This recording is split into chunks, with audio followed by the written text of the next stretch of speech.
Okay, all right. Welcome everyone to Werewolf the Apocalypse.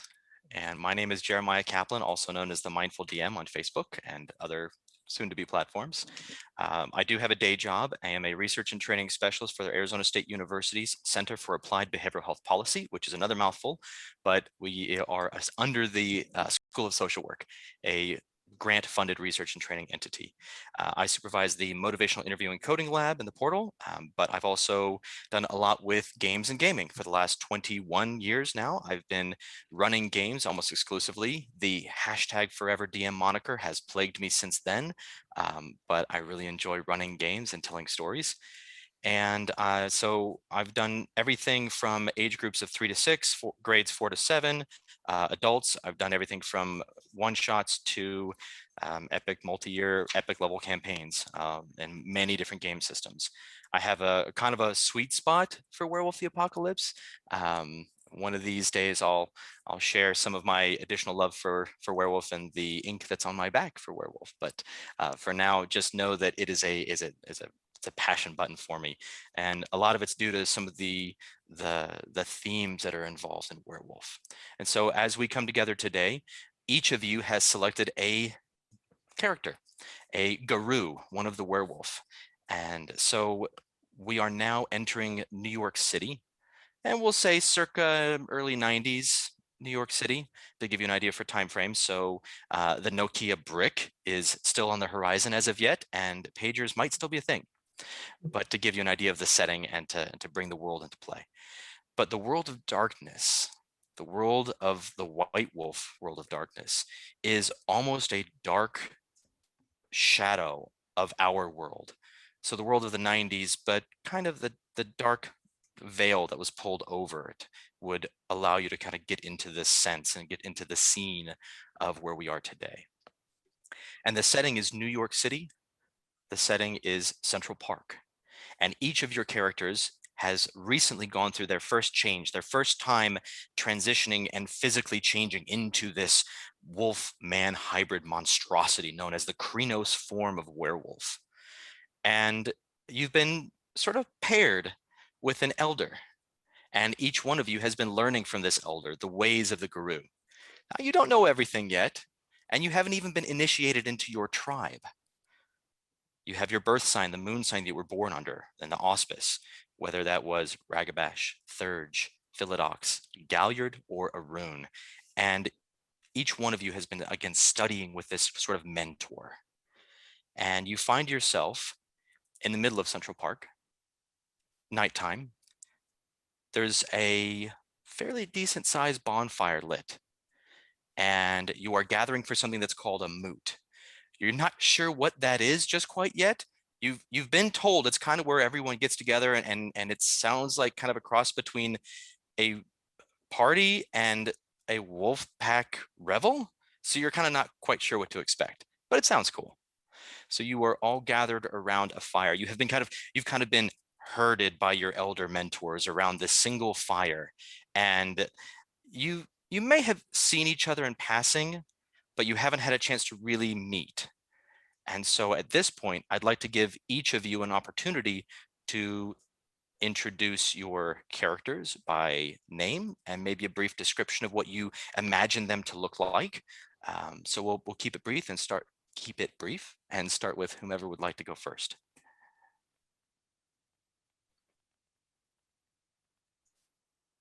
I'll go. So I'm Snarls That Flees. Snarls That Flees was originally a wolf, and when his pack was attacked by hunters, it was the first time he transformed. So he is new to the world of humanity. So he does not speak a lot because language is he's still wrapping his tongue around it. He doesn't like much about human culture and humanity. He wears a leather jacket, jeans, and boots. The only thing he really seems to enjoy is riding his motorcycle and smoking. And other than that, he is gruff and has a lot of anger.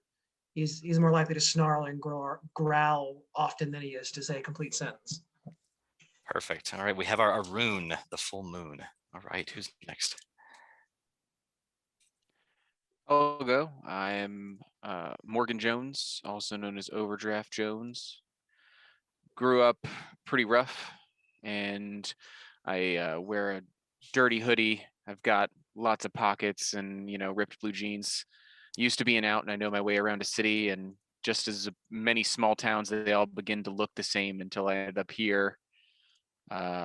Member of the Bone Nars, who happen to be the, you know, leaders of the tribe here. What was The sept. the cairn? Yeah. Sept. Mhm. Used a lot of slang, swear a lot, kind of thing. Excellent. Okay. All right. So we've had the full moon and the new moon. Now it's time to kind of bridge the gap. Where are we in between? I guess I can go. I'm Thank you, Anders. John Smith. I'm Hamid, so born a wolf, but I turned, and so I usually human, but sometimes wolf. And I am pretty much a high-powered lawyer. I graduated from New York Law School and quickly gained a name. I don't really care what anyone thinks, but I'm in it to win it. Always in a power suit, cut like short, crisp, like haircut, tight mustache. I like it. Okay, great. We have two more. I am Sid Crowley, also known as Dirge, a Galliard. Yeah, in our childhood, but who didn't? I was supposed to be in prison right now, so that's good, right? Not here. And I just kind of play it by ear, wing it. Whatever takes my fancy, I follow it. Congratulations on your exoneration. Thank you. One of those things. Yeah.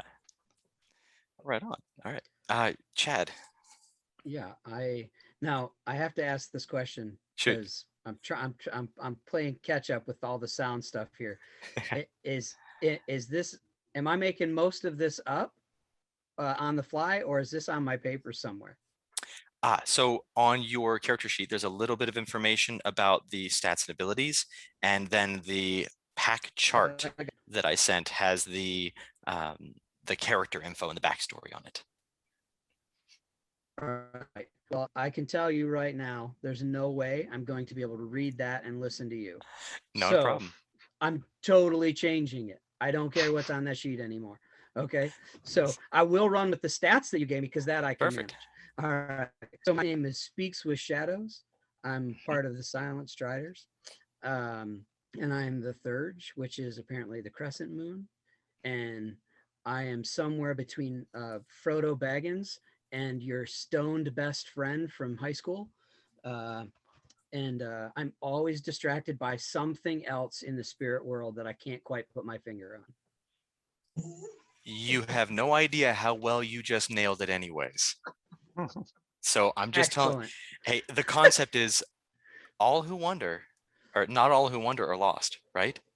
So well played. Love it. Thank you. You sure as heck are. Yes, I am lost. Wait, he's lost? Wait, who's lost? Exactly. I'm perpetually lost. It's awesome. It's a thing. It's a thing. Oh, good. Well, thing. Hopefully you won't be too lost tonight. And if you do, as you recall, everyone here in this room has what's called the common sense merit. That's the hold the hand up and say, what's supposed to happen right now? And I'll jump in and we'll make sure that your comfort is in the game first as a game, and then we can go back into immersion and have fun. So at least that's the goal. Great. All right, so you've had an opportunity kind of to introduce yourselves and to have that sort of first impression of one another. And each of the elders that was talking to you in their own way, their own special, unique way, has indicated that you will be forming what's called a questing pack. And this questing pack is typically made up of one of each of the 5 different auspices, one of the 5 different moon signs of Luna, right? So we talk about this idea of Luna being a guiding force within werewolves, and the moon itself, offering the werewolves their rage. And as warriors of Gaia, it makes sense that there's this relationship with the moon, the sun, the stars, the earth, and all of the wonderful things. In fact, it's kind of in your DNA. You have this almost spiritual side to you where you're a physical being and a spiritual being kind of in the same way. So there's this interest, almost animistic quality to a werewolf, while at the same time being absolutely muscle-bound, engorged, rage-killing monsters. So we want to acknowledge both sides of that today. You find yourselves at the fire, and approaching you are two of the elders, and two of you will recognize these individuals. So the first one speaks with shadows, your elder. Her name is Pearl River. She's thoughtful, calm, and kind. And she sighs a lot when she speaks, as if just finding a way to be more compassionate in her tone. And in contrast, you have the Arun elder, the master of the challenge. His name is True Silverheels. He is the consummate warrior, the rage of the entire sept. And the two of them walk up to you with this almost comical contrast between the two, but they do walk up to you, and Pearl River addresses each of you in turn by your first names and sort of checks in to make sure you're doing well. And almost on the heels of that, almost interrupting her, you have True Silverheels that kind of just barges in and says, "So this is the questing pack. Ha! We'll see what you're made of yet." You are aware that you are supposed to undergo some sort of a rite of passage, but you don't quite know what to expect just yet. But he does leave a little bit of silence in case any of you have a response to him. Bring it on. Great attitude. I think just for a minute, snarls at fleas, like takes out his cigarette and spits to the side, and you can just tell he just really wants to bare his fangs and give a growl, but he thinks better of it and goes back to smoking. Yeah, John is gonna like kind of side eye you and like calm down. Now is not the time. I'm just gonna glare. I'm just glaring. I think Dirge just sort of slaps himself in the face about 7 times. Oh! Just kind of yells. So yeah. Yeah. Dirge startles me back to attention. I'm like, oh, right. And Pearl River kind of sighs a little and just speaks with shadows. Fear not. Your teachings will serve you well. Just remember all I have taught you about the world of the spirits. Thank you. And almost like a verbal poke in the ribs, True Silverheels pipes up and just kind of growls at you all and just says, "Well, that's enough of that." And kind of, just growling, and says that it's time for your rite of passage. And he has just this growly voice. And he almost has that moment where he's waiting to see if one of you is going to challenge him. Seeing no challenge, he'll continue. Recently, our sister sept, the Winter Wolf, consisting of Wendigo and others, lost a pack to the worm. We went to investigate, my pack and me. We went into the physical world, seeking the source of the corruption that took their lives. On my last sojourn, I sought the secrets of an aged pesticide factory on the outskirts of my bawn. The extent of our cairn. Though it was shuttered and empty, we suspected it was responsible for the continuing seepage of poison into nearby aquifers. The area had suffered an outbreak of famori, and these are bane-riddled, evil spirit humans that are barely alive, the grotesque shock troopers of the worm. We were determined to find the source. Our rites indicated tainted water from the factory was to blame. I ventured into the factory with my pack. Soon we were ambushed by toxic banes. We defeated them easily.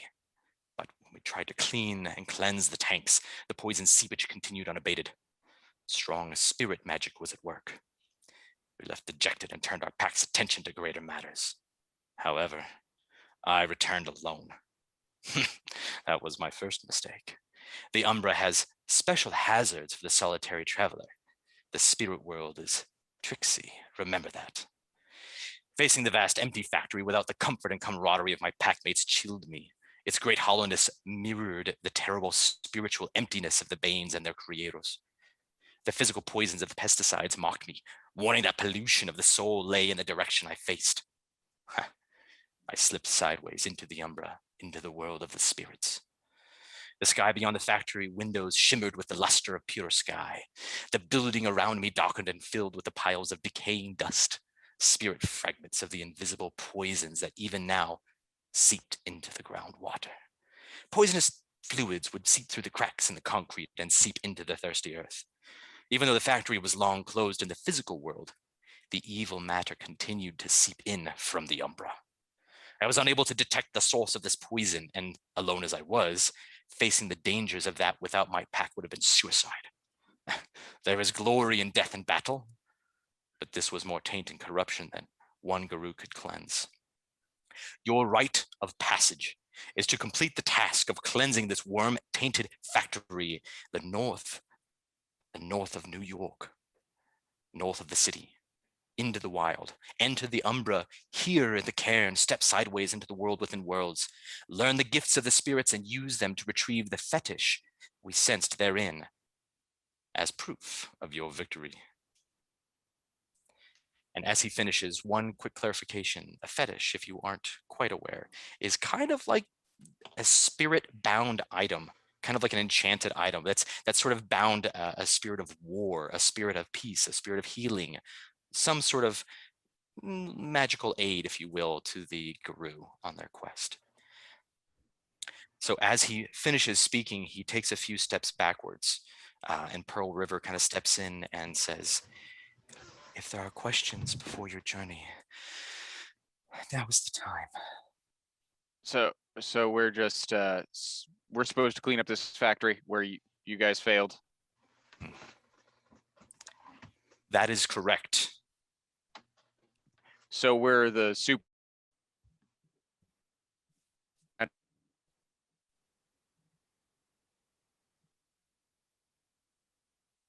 lost Adam. Yay. Oh. Let's try that again, Sorry. young pup. Yeah, sorry about that. So we're the supernatural EPA. In a lot of ways, yes. I'm just trying to be my character. Okay. No, and in a very Reductionist.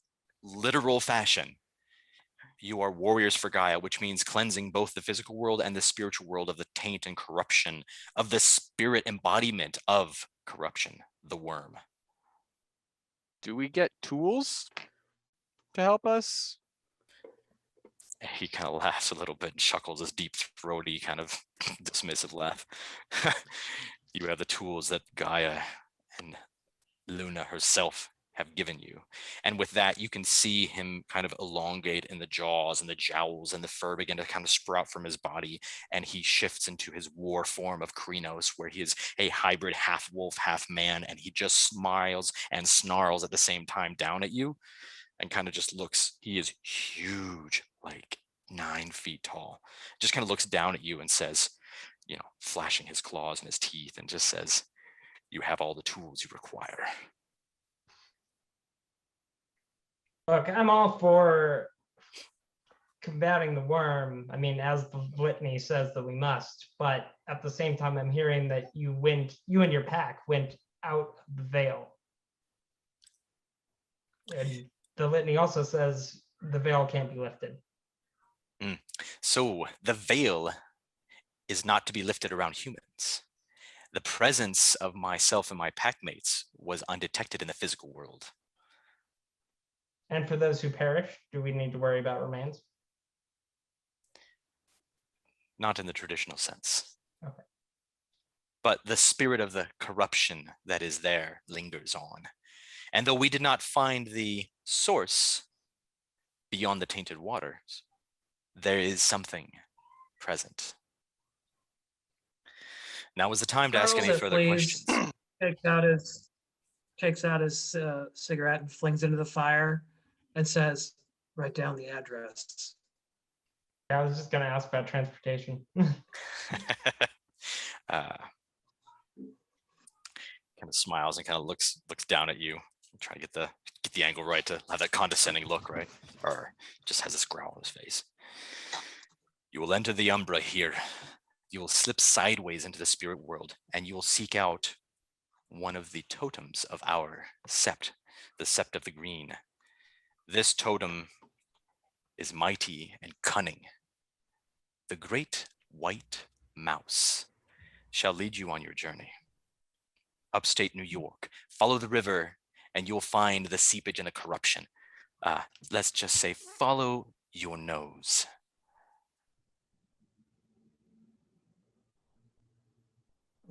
No one. What do we No do one's to gonna slip into the Umbra?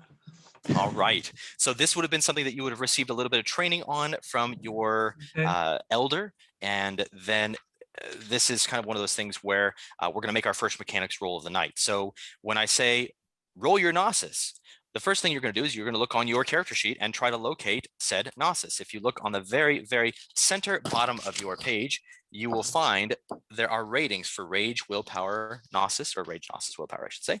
And the Gnosis rating is the measure of your spiritual attunement. So you'll take the number of dots that you have. And so if you have a Gnosis of 2, then you will roll 2 dice. And the difficulty rating, the target number you're trying to hit, because you're here in the cairn, you're still at the Sept of the Green, the gauntlet, the almost physical barrier to pass through to enter the spirit world, is a fairly low difficulty, and it is only 4. So anything 4 or higher will be counted as a success. A 1 will cancel out your highest number, though. Those little traitors are bastards sometimes, but there it is. So if you roll 3 successes and one of them's a 1, guess what? Your highest success just bit the dust. So I'd like everyone to roll their Gnosis. And if you want to just a show of fingers on the screen for a quick communication, we can go from there. Great. Is it 0 count as 2? A 10. 1 or? Yeah. Yep, it'll just count as a Yes. 10. So it's a success. Perfect. So I 6. Yeah. 6 and 7. Okay. All righty. You all begin to shift sideways. And it's almost like if you're pushing your face up against like a gentle kind of saran wrap where you're almost having trouble breathing for a second, and it's almost like a bubble you're about to pop. And then just as you're getting ready to shift through, you hear the wild sounds of whooping, howling, hollering, gunfire, and you pop through. The moment you enter the Umbra, you realize why there are dozens of Garou of the Sept of the Green, but you only saw a handful. The rest are here. They are on either side of you. They are behind you. They are flanking you. They are around the fire. And each of them is howling and clawing and biting. And you get the feeling that this is one of those moments where you have to make a decision to stand your ground or go. There are a good dozen on either side, almost forming a line, pushing you towards the fire. So our So choice Charles is is to, standing his ground. Okay. so our choice is to stand the ground or run toward the fire? Yep. The fire itself is kind of almost a shadow of its physical self. Being in the spirit world, you almost see little fire elementals kind of dancing in a circle. You kind of get the feeling you could kind of just blow through them. And as the third of the group, almost a leader in spiritual matters, you wouldn't fear rushing beyond them, kind of leaping over them and making your way through them. But it is fire, and that does hurt.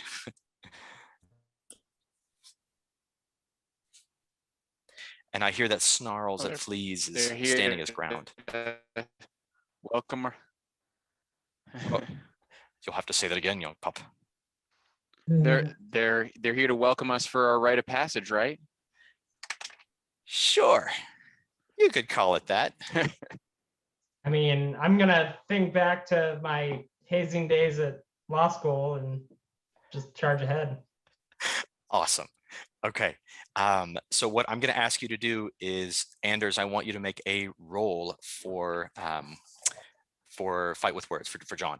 And you're going to take your dexterity dice, the number of dots you have in dexterity, and then the number of dots that you have in athletics, and you're going to take that number together. And so, for instance, you have a dexterity of 2 and an athletics of 1. So you're going to roll 3 dice. Isn't that quaint? Or I will allow you to spend a rage point, which means not erasing one, but just a little hashtag underneath there. Your dexterity will improve by 1, or you could shift to a different form and run even faster. Now, this is where I will request that you all look at the second page of your character sheet on the very top, and you can see the 5 forms that you are allowed to travel in or exist in. So Hamid being the human form, Lupus on the far right being the wolf form, and then you have the Krynos in the center, which is that typical werewolf form. Glabro is kind of a cross between, it's kind of like a taller, uglier, hairier human, and Hispo is essentially a dire wolf. So you can see you get stats that are adjusted based on which form you're in. So I'm looking at Fights with Words character sheet. If you were to shift into, say, Hispo, then you are going to be a little bit bigger, a little bit faster, a little bit more stamina. So those are some of the options that you have there. So if you would like, you can spend a rage and shift forms and have more dice to roll, or you can run your 2 legs right on out there. Totally up to you. I'm running out into the human world, I'm guessing. Well, no, so you're still in the Umbra. You're now in the spirit world. So you'll be rushing through the fire, and you don't know what's beyond the fire at the moment. Okay, gotcha. But as my intelligence, I feel like I wouldn't want to rush into the wrong place in the wrong form. So I think I'm good with 3 dice. 3 dice it is. Cool. Okay, go ahead and roll. And I'm just going to say that standard difficulty, and if I forget to name a difficulty, it'll be difficulty 6. So diff 6. And that's kind of a benefit of that. If I was going to say it was like a harder diff or something, but I screw up, you get the benefit of the doubt. We're going to keep it moving. So go for it. Okay, shoot. We have a 9, a 4, and a 1. A 9, a 4, and a what? 1. And a 1. Okay, so the 1 knocks out the 9. You kind of trip over your feet and almost land flat on your face, but you do manage to catch yourself. If you have more 1s than successes, that's called a botch.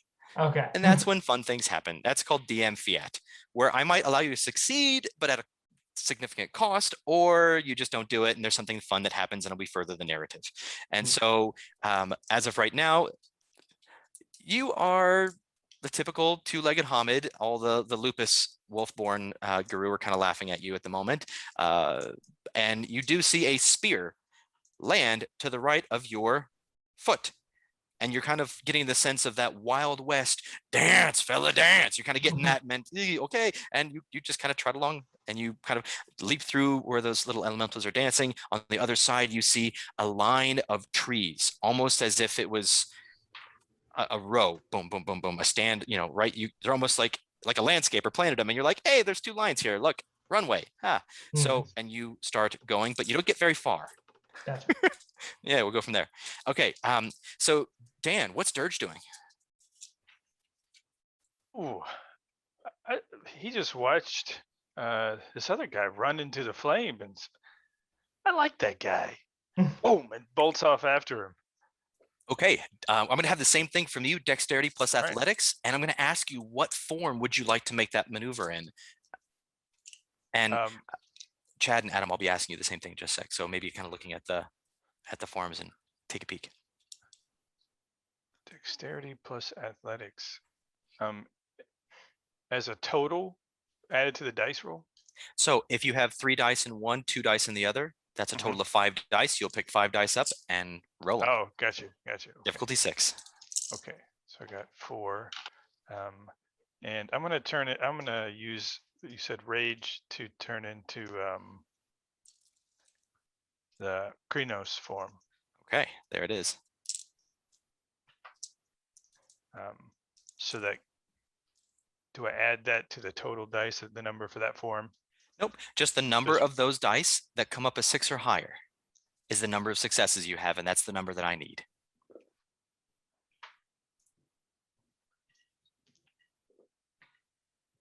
So if you roll like a 3, a 2, well, a 9, a 4, and a 1, then the 1 canceled the 9, and we have 0 in Andrew's case. So I had 4, Okay. which I got a 4, 6, and 2 8s. Okay. So the 6 and the 2 8s count as successes because they are a 6 or higher. Does that make sense from a mechanic Yes. standpoint? Cool. All right. Yeah. I mean, this obviously this is meant to take a moment so that we can go through these mechanics specifically. So this little teaching moment was purposeful. Okay. So Chad and Adam, I'd like for you to have the same option. Are you standing here and fighting, or are you gonna take off after Anders and Dan after fights with words and dirge? Like Adam is frozen. I think he is too. Okay. What do you So, say? Let's give him a show, and I'll. Oh, back. Hello. Oh, there you. Hey, Adam. There you are. Try again. Okay. I say let's give him a show. What do you All say, right. Chad? Let's sprint through the flames. All right. Let's see. My highest is an 8 and no 1s. Okay. So 1 success. That'll do. I'll do, pig. I'll do. All right. Oh, Chad. I have a 6 and an 8. Oh, that's So 2. 2 successes. Nice. You're a little bit more graceful. Just a scotch. All right, Chad, where you at? Well, I don't appear to be super athletic comparatively. So, Okay. This notion of spinning through this group of are the spirits? Is the spirits the fire or the spirits the people along the way? And I'm frozen, aren't I? No, you're not anymore. The spirits are little fire elementals dancing around, kind of a spiritual manifestation of the big bonfire that's in the physical world right now. You're kind of in a mirrored place. Like think like the ethereal plane or something. If you're thinking like D&D, it's a very similar concept, but a much darker, kind of creepier place. Sure. And still warm and light. Right. And the werewolves that we are running through, they're real manifestations. They're not theories. Oh, they are very much physical manifestations in the spiritual world. Absolutely. So in other words, their claws look like it hurt. Sure. Yeah. So I will go. Can I turn into a Kronos as well? Absolutely. You can shift to Krenos. Absolutely. So Okay. you just spend a rage, which is those little boxes under rage. You only have as many rage as you have dots there, but just put a little slash in the box underneath one that shows that you've marked it off. And don't worry, you get it back quick. Just getting punched in the head will get you a rage back. It's great. Werewolves are all about their rage. Okay. And then I'm rolling a dexterity, you said? Dex, yep. So the number of dots in dexterity. If you have, so hold on. So 2. Chad, you're speaks with shadows. I have 2. Okay, Yep. great. And then if you've shifted to Krenos, your athletics is 0. So Krenos is a +1. So you actually still roll 3 dice. I have a 4, 6, and a 10. So Great. 2. So successes. the 6 and the 10 are successes. So that's 2. Well done. All right. So the 4 of you jump through the bonfire, the shadow of the bonfire here, the spirit world, and you see that line of trees. And in front of each one of those trees is a Gru kind of harrying you and kind of like snarling, forming this kind of like a wedding send-off where the bride and groom, the happy couple, are running through, except instead of like fireworks and sparklers like I had at my wedding, it's snarling teeth, claws, rage monsters. So enjoy that visual for just a moment, please. All right, Jeff, let's talk about how Snarls at Fleas is doing, shall we? We're gonna roll some dice. Yeah. Okay. All right, so here's the fun thing. A spear comes your way, and you can see the tip of it is glistening with a silverish kind of tip. Okay. You recognize it. It's True Silverheels. It's his spear. Okay. And it takes quite a bit of skill to throw a spear at somebody from, yards, like tens of yards away. I mean, this is like a quarterback skill, but he's a pretty good shot. He still manages to just give you a little bit of, just barely opens up the skin in a little bit of a line, and it starts bleeding and burning because it's silver and you're a werewolf, and shit, that hurts. So Supernatural damage. basically, he winged you, and you hear serious snarls. And you see the werewolves behind you that are about to start chasing you have these silver, broad, almost like jagged, like if a scimitar was crafted by a 3-year-old, jagged blades made of silver, and they start rushing you. I feel like this is not the first time that Snarls has been winged by that damn spear. And he's no stranger to pain, but he knows better. It is a powerful motivator. So I do Okay. want to shift into Krenos form.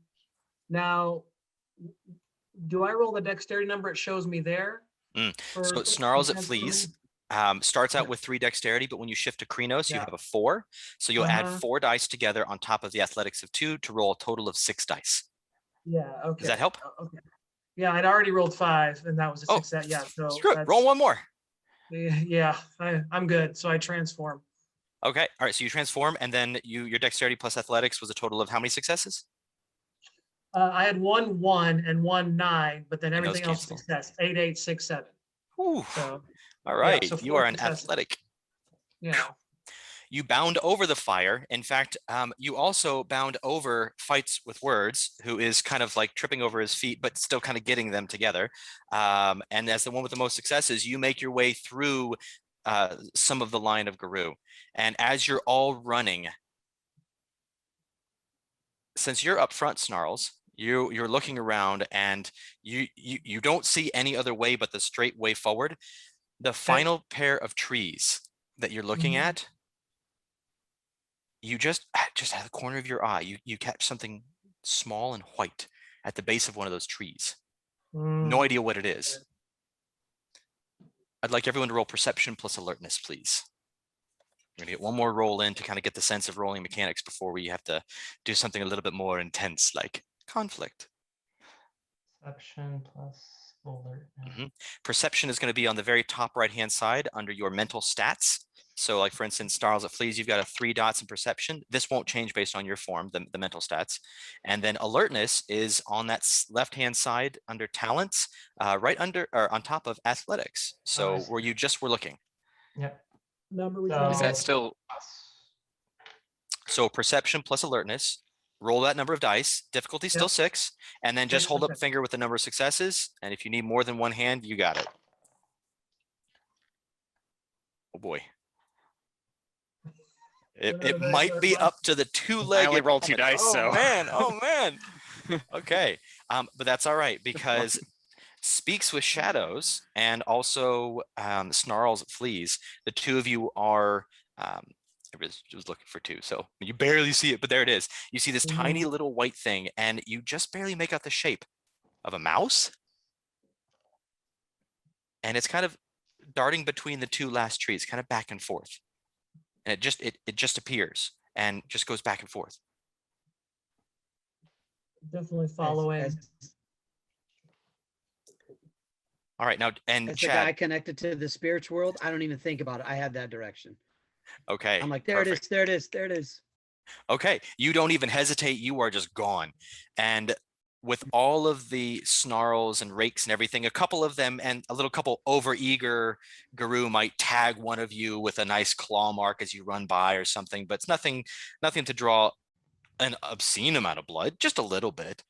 And you make your way, and the moment, actually with that Dex plus Athletics rolls, I'll say Snarls or Fleas is able to have that Olympian moment where you get to the front of the line, and the moment you step in between those final 2 trees, a bridge of sheer moonlight appears at the base of your feet, and you begin running, and you're just running up, and you're climbing up like one of those people movers at the airport. Man, the second your feet hit it, you just start going.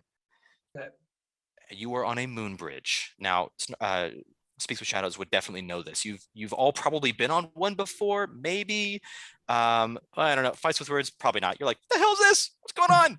But Speaks with Shadows is able to kind of, you would recognize this as a moon bridge, and this is a way to travel very quickly in the Umbra.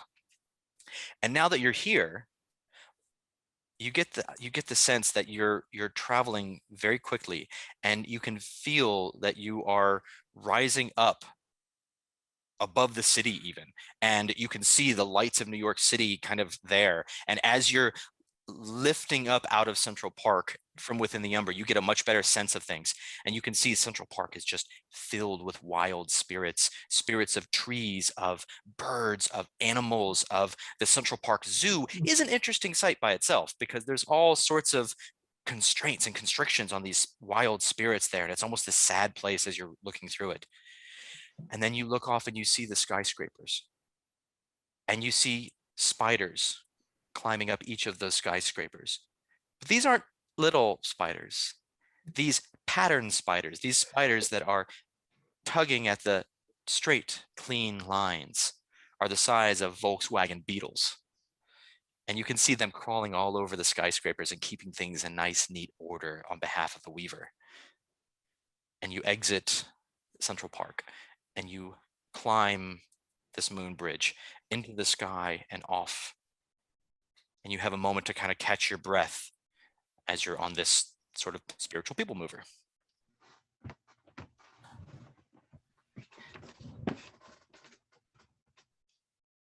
Amazing. If anyone wants to share thoughts about what happened or plan ahead for what might happen in the journey ahead of you, feel free to take that moment to do so. Can we still see the mouse? You do see a little shadow of what could be a mouse just darting ahead of you, and you're just always out of reach and just barely within sight. No matter how fast you kind of move or how slow, it always seems to be just barely out of reach. I mean, I'm How probably long do just we trying stay to at- keep up with the pack. How long do we once we are in this form, do we stay in this form easily? Very easily. There is no specific mechanic to get out of the form. In fact, a lot of guru have a preferred form that they might stay in for the majority of their life, right? Hamid tends to be more comfortable in the human form. Lupus tend to be more comfortable as wolves. And some just like the feel of one of the forms.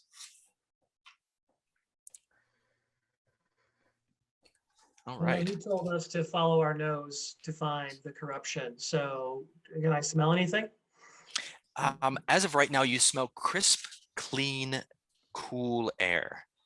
And you can see that the moon is somewhat full tonight, and it lights your path quite well. But there's also this almost luminescence in the umbra, where because Helios, the spirit of the sun, and Luna, the spirit of the moon, are present both at the same time, there is this kind of weird luminescence. Rather than the direct sunlight or the direct moonlight, it's just kind of like a presence of both at the same time.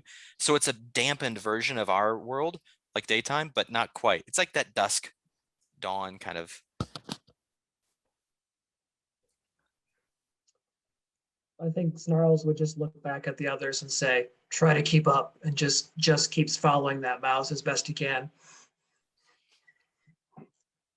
All right, so a vote to follow your nose and then keep up. All right. Looking at the moon and the sun, never really seen the city from beyond the veil before. It's different. That it is. I guess I want to offer that the great mouse has no intention to leave us behind. It's okay. We are the mouse.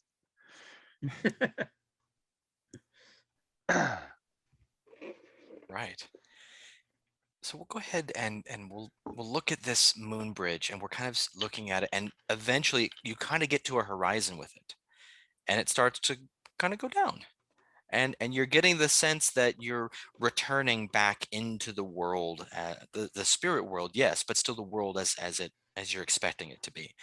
And you find yourselves going down and down and still moving quite quickly, but you arrive in what looks to be a beautiful forest, upstate New York, almost like the kind of area that you'd see around Niagara Falls. And in fact, you kind of have this idea that you were taken somewhere near where you're supposed to be going, but you don't see any running water or any river or anything like that immediately around you.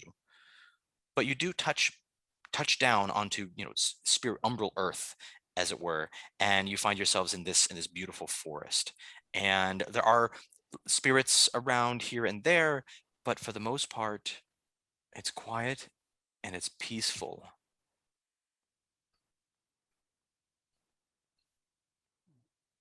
I think Snarls stops dead in his tracks and just for a minute kind of loses all momentum, because this reminds him of his life before all this happened, when he just lived peacefully in the woods with his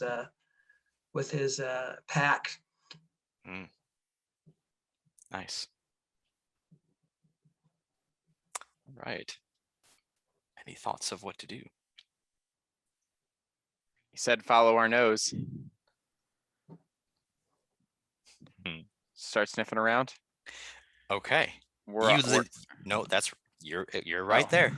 So you want to start following your nose? Not a problem. Let's do it. So something like that. We're going to say perception is going to be the first stat. And the second one, this is one of the nice things about the storyteller system, is that I'm going to give you an opportunity to choose the other side of that roll. It's going to be a perception check because you're looking for something. But some of you might have survival. Some of you might have perhaps enigmas for maybe a more spiritual search, alertness if you're just trying to use your senses and look around. So if anyone wants to look around, I'll let you name your own role. Perception and survival for Outside me. of perception, You know what? outside of Sorry, go, Chad. You go ahead. You're sorry. No. okay, outside of perception, Mhm. the other thing that is it an attribute or an ability that we're drawing from? It's going to be one of the advantages. I'm sorry, abilities. Yes. Sorry, looking at the wrong character sheet. There we go. Abilities, okay. Yeah, I'm abilities. wondering if this is a place that Fights with Words has ever been near before. I can't say that you have or haven't. You may have had a little experience with the Umbra, but Oh, I thought that we were on the main. in the physical world. No, you're still in the spirit world, in Okay. the Umbra, but it's like spiritual manifestations. So in other words, where there would have been like a tree, there is now a giant sort of perfect tree. Gotcha. It's very animistic in that sense of where there is the perfect oak tree, and every other oak tree in the world is kind of like a copy of that. And so each of these is more oak tree, or each of these is more maple, right? So now it sounded like Chad, you were picking yours. Adam, did you have a question? So I really don't have good alertness. However, we are looking for a chemicals plant, and I figure I have a little bit into science. There's a certain scent to every like motor oil and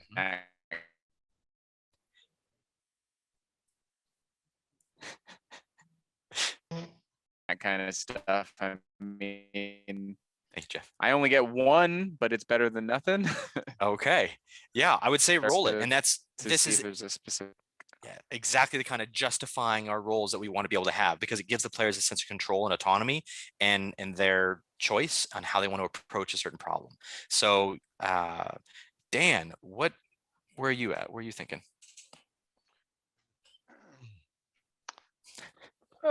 Goose egg. Yeah, I'm thinking perception and how about streetwise?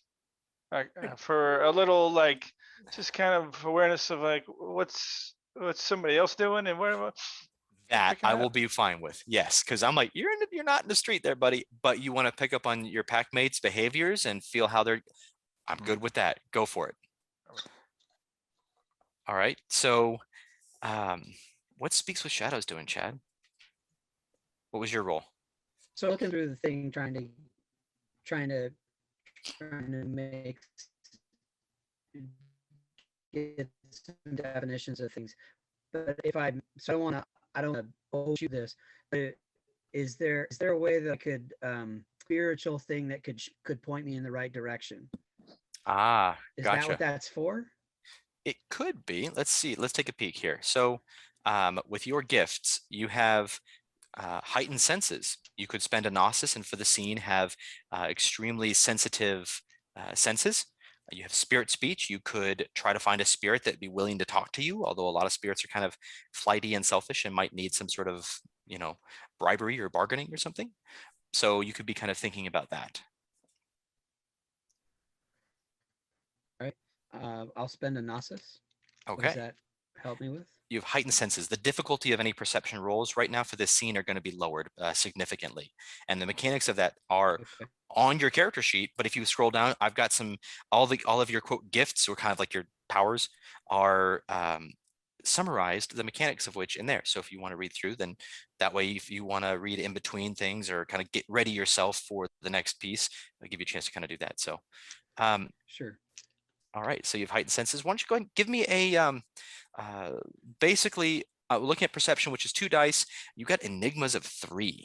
That might be your best shot on that one, or survival of 3. Either way, it's the same number of dice. So go ahead and roll 5 dice and tell me what you get. I have 3 successes.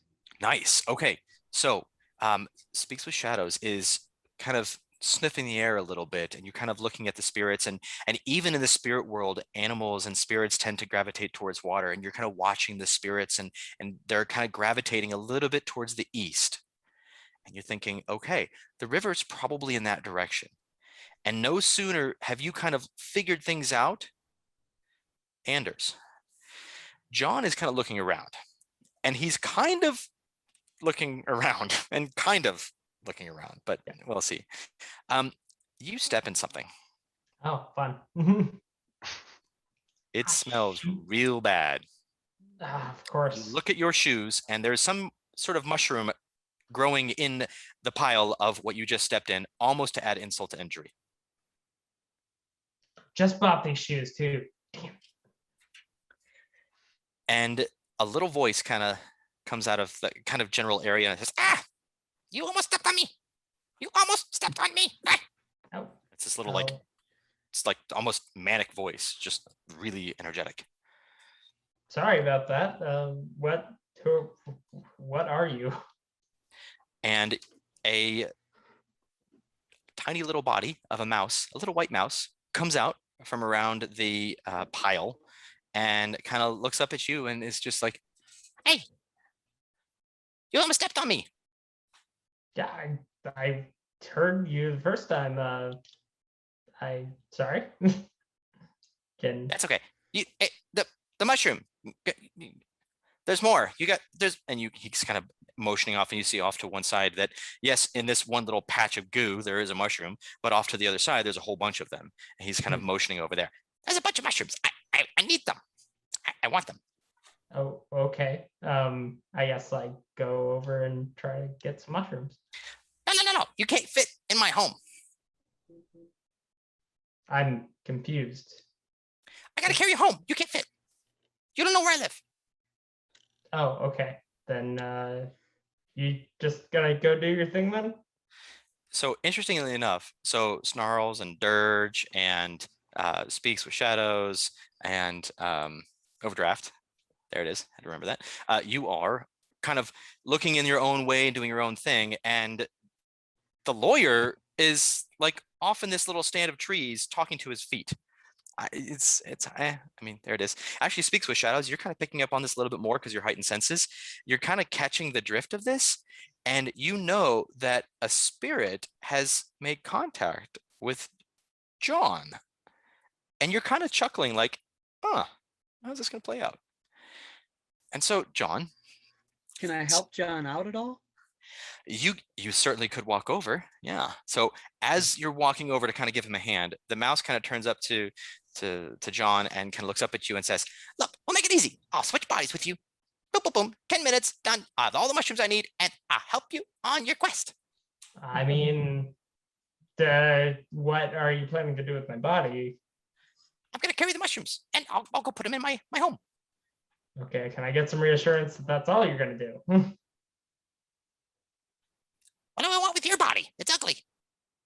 Oh, well, thank you so much. You don't have enough hair. You're too big. Okay. I guess I don't have a choice here, do I?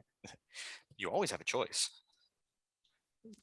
Speaks with Shadows walks up and he's able to kind of see the scene and look around, and Dirge and Snarls and Overdrive are kind of like looking around, kind of sniffing around. They're heading to the west. So FYI. they're kind of going away.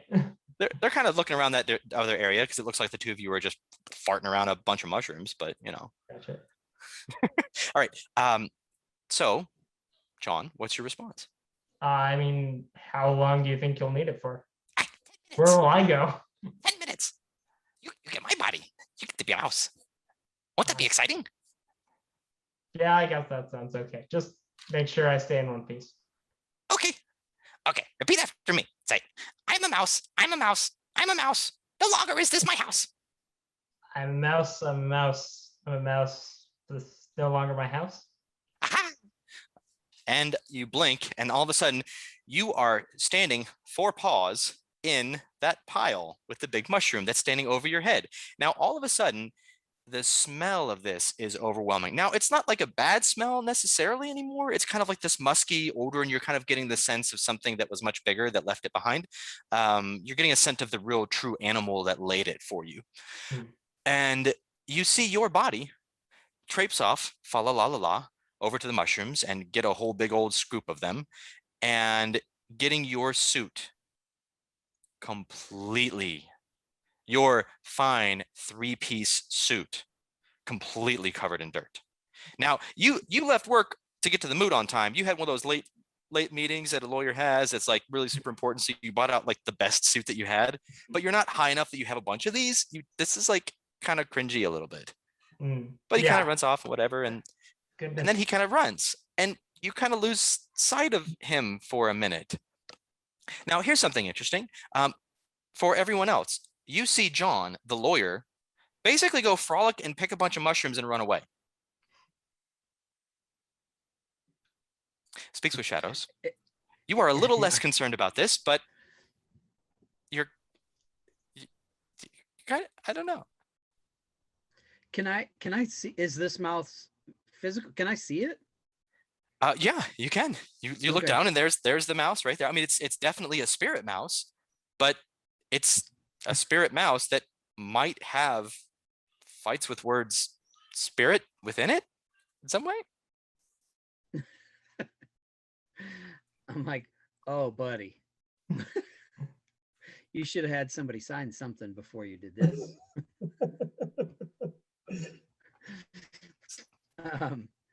So do I get the, like, he's trotting off and we can, did I hear any of the conversation? I would say with your heightened senses, you would have absolutely heard it. No roll required. Absolutely. Okay. So I'm like, you want to go after him, or should we just wait here together? You I know don't know that if he can talk back to me in mouse form.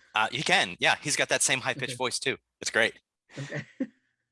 He said that he'd come back in 10 minutes. All right. 10 mouse minutes, So- 10 werewolf minutes. We don't know. Yeah. What is the mouse's concept of time? Yeah. So I at least alert the rest of the guys that we have a delay here and we have lost John. Not like as in that's John. That's just John's body. And I guess should we follow the mouse so we can get this over with? The mouse being John, so we can get this over more quickly. Should I just carry him with us and assume his body will catch up, knowing that it wants its body back, or should we just all sit down and chill out for a minute? So Speaks, Dirge, Snarls, and Overdraft, you all are having this wonderful conversation. And John, you are kind of looking at your pack mates, like from this point of view, like, you know, you are less than the size of their big toe at this point if one of them's in Krinos. And you hear this interesting kind of screech sound coming out of nowhere. Oh, I don't like the sound. And as you're like cringing and plugging your ears, like, what the? You feel a strong, firm grasp around your tiny body. That of a talon of a bird of prey. and you look up. I attack it. So y'all are facing the other way, and don't worry. So Okay. facing the other way, there is an owl, a beautiful. I mean, we're talking just a beautiful owl. That that nice white, feathery, plumy face, and it just screeches and takes off, flies up into a nearby tree, and promptly eats you. Whole or Whole. okay. And as Speaks with Shadows turns around, the tribal totem of the Silent Striders is the owl. And therefore, you look up at this and you see this beautiful owl, gorgeous. And you know that one of the ways to pay respect to owl as a spirit is to leave a little mouse or leave little packages of little prey. And so you're just looking like, oh, well, so you're kind of torn at what to do. But after a moment, the owl kind of flies down, leaves a little pile, and flies away. And as the four of you are standing around looking at this little pile, a skeletal mouse crawls out of it. And no sooner does that happen, does John's body come frolicking back and lands full all on fours and says, "What'd you do to me? You ate me. Wait, what ate me? That would be an owl. Oh, well, just, I'm a guru. Me and this mouse will do the old switcheroo. Say that. I'm a guru. This and the yeah. Me and this mouse will do the old switcheroo. Me and this mouse will do the old switcheroo. And you kind of blink and he kind of looks down at himself and he's all skeletal and he's like, cool, maybe now I don't need to eat the mushrooms. Oh, well, I'm going to go. And as that happens, John, city-born Hamid lawyer, glasswalker, you hear the owl kind of hoot off in the distance and you understand it. You've been gifted with the gift of spirit speech. So now you have the ability to speak with spirits as Speak with Shadows does. And as that happens, Speak with Shadows, yeah, your nose perks up and that westerly wind picks up, and to the east you smell the cool crispness of running water, but with the slight taint of chemicals. Now, Adam, also Overdraft was seeking that kind of chemical-y scent as well. And now that Speaks with Shadows has picked it up, you're able to sense it too. You have a direction. East. Okay. You travel east. West. We're going east. Yep. All right. So you travel east and you eventually come across the river, and it is, again, in the spirit world, everything is kind of emphasized a little bit. So if it's a little rushing, babbling brook, then it's a slightly larger, rushing, beautiful kind of just gurgling, just stream, almost a small river. It's almost a shadow of its former self in the physical world. And the Umbra is like reverses that. And it's just a little bit more. But you also sense that taint, that sort of corruption that's flowing in the center of it. And so you are able to kind of look upstream and there is more of it flowing downstream.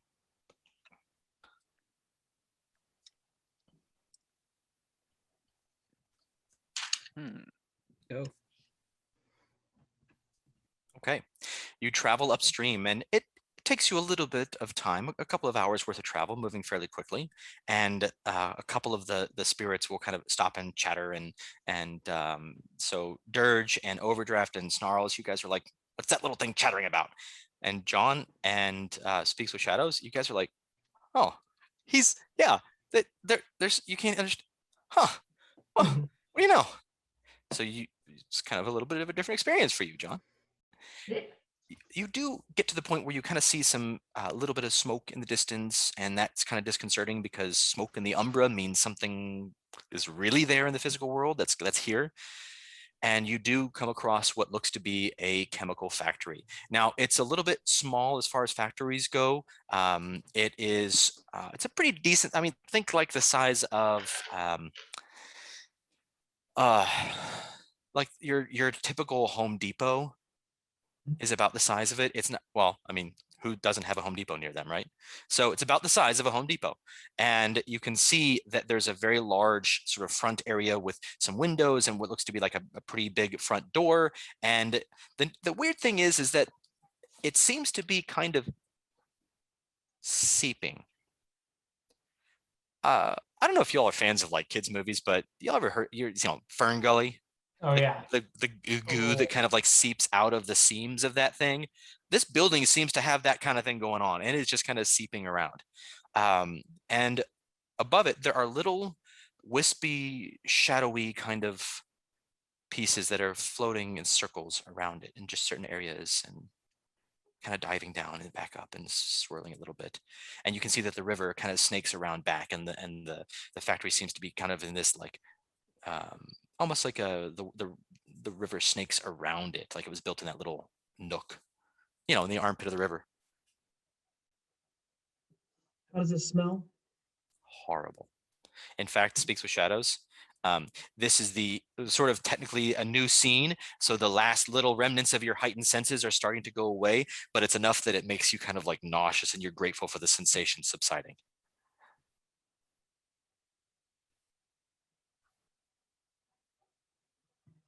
Well, clearly their management is just asking for a lawsuit here. These environmental safeties are just terrible.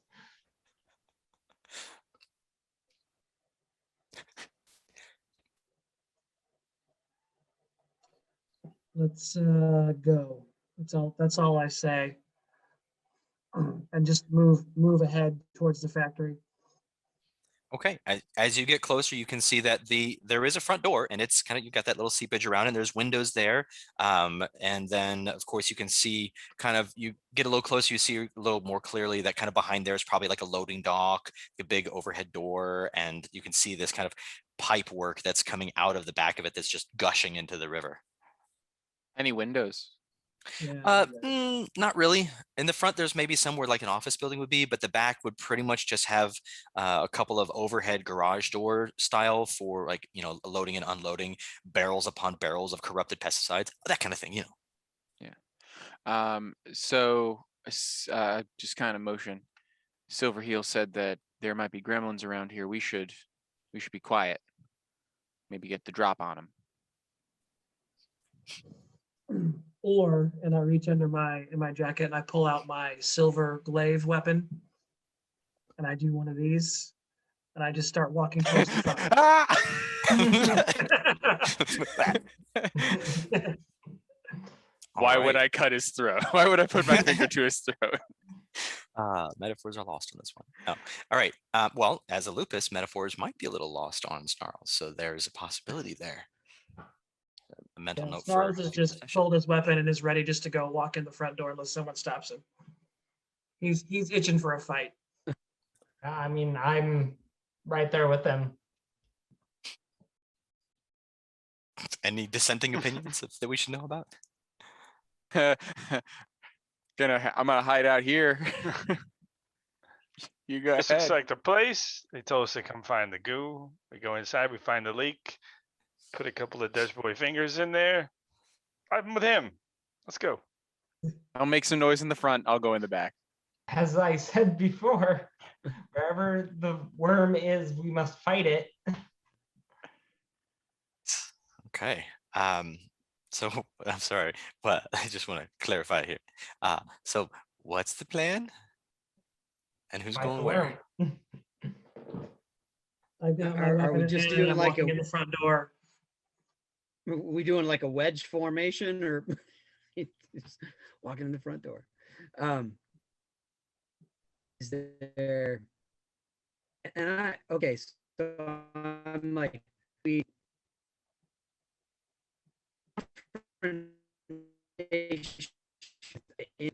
how the thing forms is melee combat only.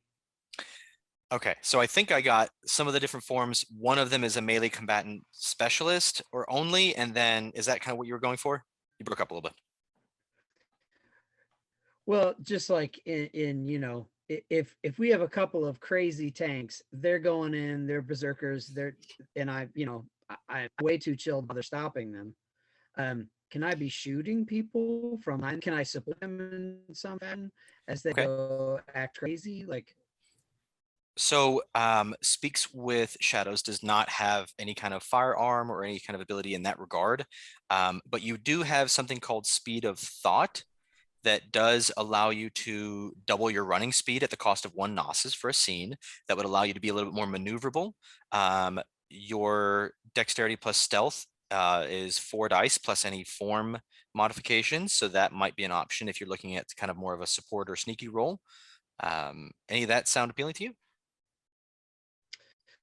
yeah, yeah. If how long does and is that last like a scene if I opt to use one of those skills? The storyteller system is somewhat vague on the definition of, quote, a scene in some instances, but as far as I'm concerned, the entire Okay. factory scene will be there. Okay. Then I feel like speed of thought to a place where I can move faster, at least if I'm not going to be able to hit any harder. Okay. And as my way of prepping for what I assume is an upcoming battle. We'll see. Okay. All right. And so it sounds like we have a couple of folks, maybe Speaks with Shadows and Overdraft are kind of thinking more the stealthy backdoor approach, and the Snarls and Dirge and Fights are kind of thinking more the front door approach, or Pincer yeah, maneuver. pincer move. Okay. I love this plan. I'm proud to be a part of it. I Okay. feel like I look over at Snarls and says, "Can I have one of them cigarettes?" And we just kind of stand. The 3 of us are standing at this front door, ready to kick it in. Okay, and then Overdraft and Speaks with Shadows are kind of doing the sneaky thing in the back. With that regard, if you're going to be sneaky in the back, from Speaks with Shadows and Overdraft, what I would like is a dexterity plus stealth roll. Now, if you are in a different form, remember that like Lupus and Hispo have an increased dex. I mean, actually, all of them have increased dex in some regard, Krinos, Hispo, and Lupus. But yeah, so just how stealthy do you want to be and how many dice you want to roll is dependent on what form you're in. Because you're not in a hurry, you can actually take what's called a slow shift and just gradually shift into that particular form. I don't feel like I need to shift, but I will, kind of, slow. I am moving pretty slowly to give Speaks with Shadows some time if he does want to shift. Sure. I mean, you got 6 dice, and while you're walking and slowly moving, you could shift pretty quick. So, and Speaks with Shadows, you've got 4 dice to throw in Hamid, but if you wanted to shift to something else, you could do that. Yeah, I'll try that Hispo thing. That seems cool. Okay, why don't y'all go ahead and roll it? I'm going to roll some opposition, and then I'm going to ask that the 3 going in the front door go ahead and think about your first move. And to be with that, Chad, I can't fire a gun while I'm a dog, so I have a gun. I'm not gonna shift. I'm just gonna be sneaky. Have my gun drawn. That makes sense. Perfect. I'll be your wingman as a dog, but Love not it. as a Paw Hispo. Claw man. Dire wolf. Yeah. Love it. Okay, cool. All right. So 3 passes. excellent. 10, a 6, 6. Excrement. Okay, cool. And then 6. 6. Okay, you are one with the shadows, my friend. You speak with them and you are one with them. All right. It's like 5 successes is enough for like a 10-year-old to change a tire, like by themselves, like to figure it out and to just do it. So it's very high. So well done. But it's opposed, so it's against however many I rolled to see you. So we'll see how that goes. Anyway, so you sneak around back and you get to the back of the big overhead door, and you can see that there's in fact 2 different loading docks side by side, and on one of them you've got this nasty sort of greenish blackish sort of ichor kind of oozing out, like the door is your wound is seeping. It's like the building is bleeding a little bit, but black ichor. It's like just really gross. And then the other one is just worse, and we won't even go there. Anyway, front door, shall we? Who's in front? Probably me. I mean, I was headed straight in. You mean the rune is in front when it comes to battle? Yeah. I got my weapon in hand. I carry a silver blade, and I mean, I'm walking straight in and looking around. Do I see anything immediately? So the interesting thing is that the building itself is permanent, but things like windows and doors are kind of semi-permanent because they keep moving a lot. Like the solid windows are kind of there, but it's this wispy sort of, you can almost like put your hand through it. It's not really, almost not even there anymore. But where the doors were in the physical world, they're like hinges and things that are a little bit more permanent that are there, but it hasn't really manifested in the Umbra yet, because this is still a relatively new construction, just a few hundred years being able to build these kind of buildings as mankind. So you walk right in the front open door, and you're in this office space where you are, I kind of describe it to you a little bit here. I have a map. You guys don't, but I do. So, all right. So you walk in the front, and there's this kind of conference meeting room off to the right. And then you see off to the left a series of offices and a couple of bathrooms and a big double door that looks like it leads like industrial kind of swinging door to kind of push carts in and out of. And it seems like the office part of things is actually fairly small. And looking beyond that, you see those like porthole windows in the two door, slide swinging doors that that you can kind of see into the bigger warehouse beyond. Okay. So having this kind of like, I'm a walk through attitude, right? Yeah. In fact, I'm gonna give a growl, a couple of barks, and then howl. I'm calling it in, man. I'm ready. I love it. If there's something here, I want to draw. I want to get it over with. May I'm I mad make about a? the spear. Snarls is mad about the spear earlier. He Uh-huh. knows this is some kind of test, and he's like, "Let's just get this on." There's no. May I I'll make a tear out the throat suggestion or then? whatever's in the way. May I make a suggestion then? Yeah. One of your gifts is called Razor Claws. Okay. Spend one rage point, and you rake your claws over stone, steel, or another hard surface, and you hone your claws to razor sharpness. Oh yeah.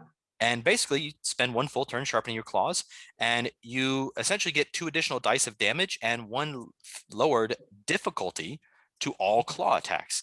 It's kind of cool. If you go to the second page of your character sheet, on the very bottom, there's a section called Combat and a Brawling chart.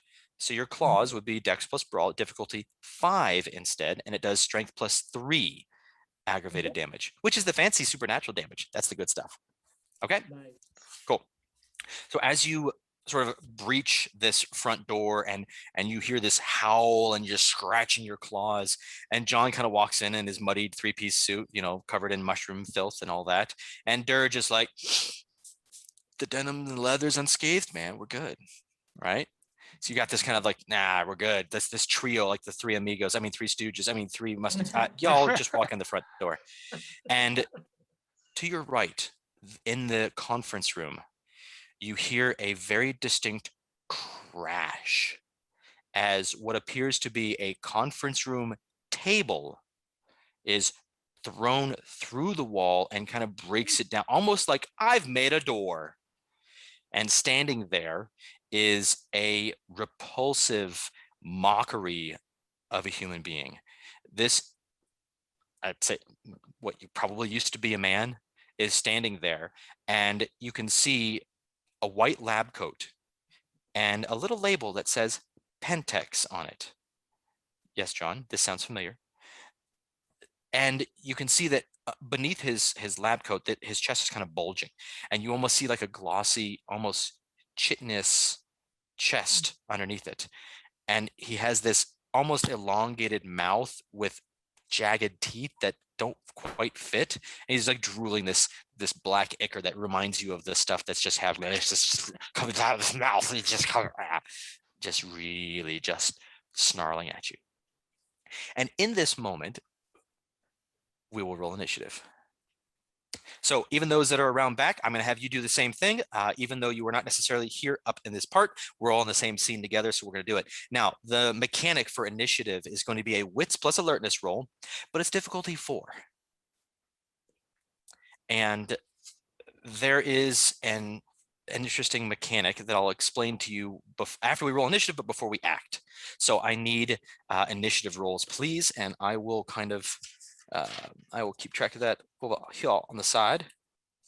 What's the initiative die? So wits plus alertness, and it's difficulty of 4, so it's actually really quite low. And come now, pencil, don't fail me now. There we go. All right, so a 3 for snarls, And then Dirge got 1. Great. How's Overdraft looking? 10 total? Okay. That's funny. All righty. Chad, you had 4. Okay. And then Adam, Overdraft. What you got? It's frozen. You have the best freeze face ever right now, though. This is great. I'm going to give you a good initiative roll for that because I think that's epic. Unless I hear from you. Oh, there it is. Okay. What's the number? What you got? What's the number? What number? Throw it in chat. I'll get it. All right. So 3. and then 3. Yes, I heard it. I heard you 3. Okay. So we'll go ahead and we're going to say, so fights with words is going to go first. And then after that, with me with 5. And then after that, it'll be speaks with shadows. And then here's something interesting. Snarls and Overdraft will go at the same time. And which kind of cool with the White Wolf system is that you really can have 2 people act at the same time, because there are combination actions, pack tactics, and combo moves that you can do when 2 characters are going at the same time. Either one delays or it just naturally occurs in this regard. Now, here's the other mechanic. Because you are werewolves and you are rage beasts, you can actually act really, really fast.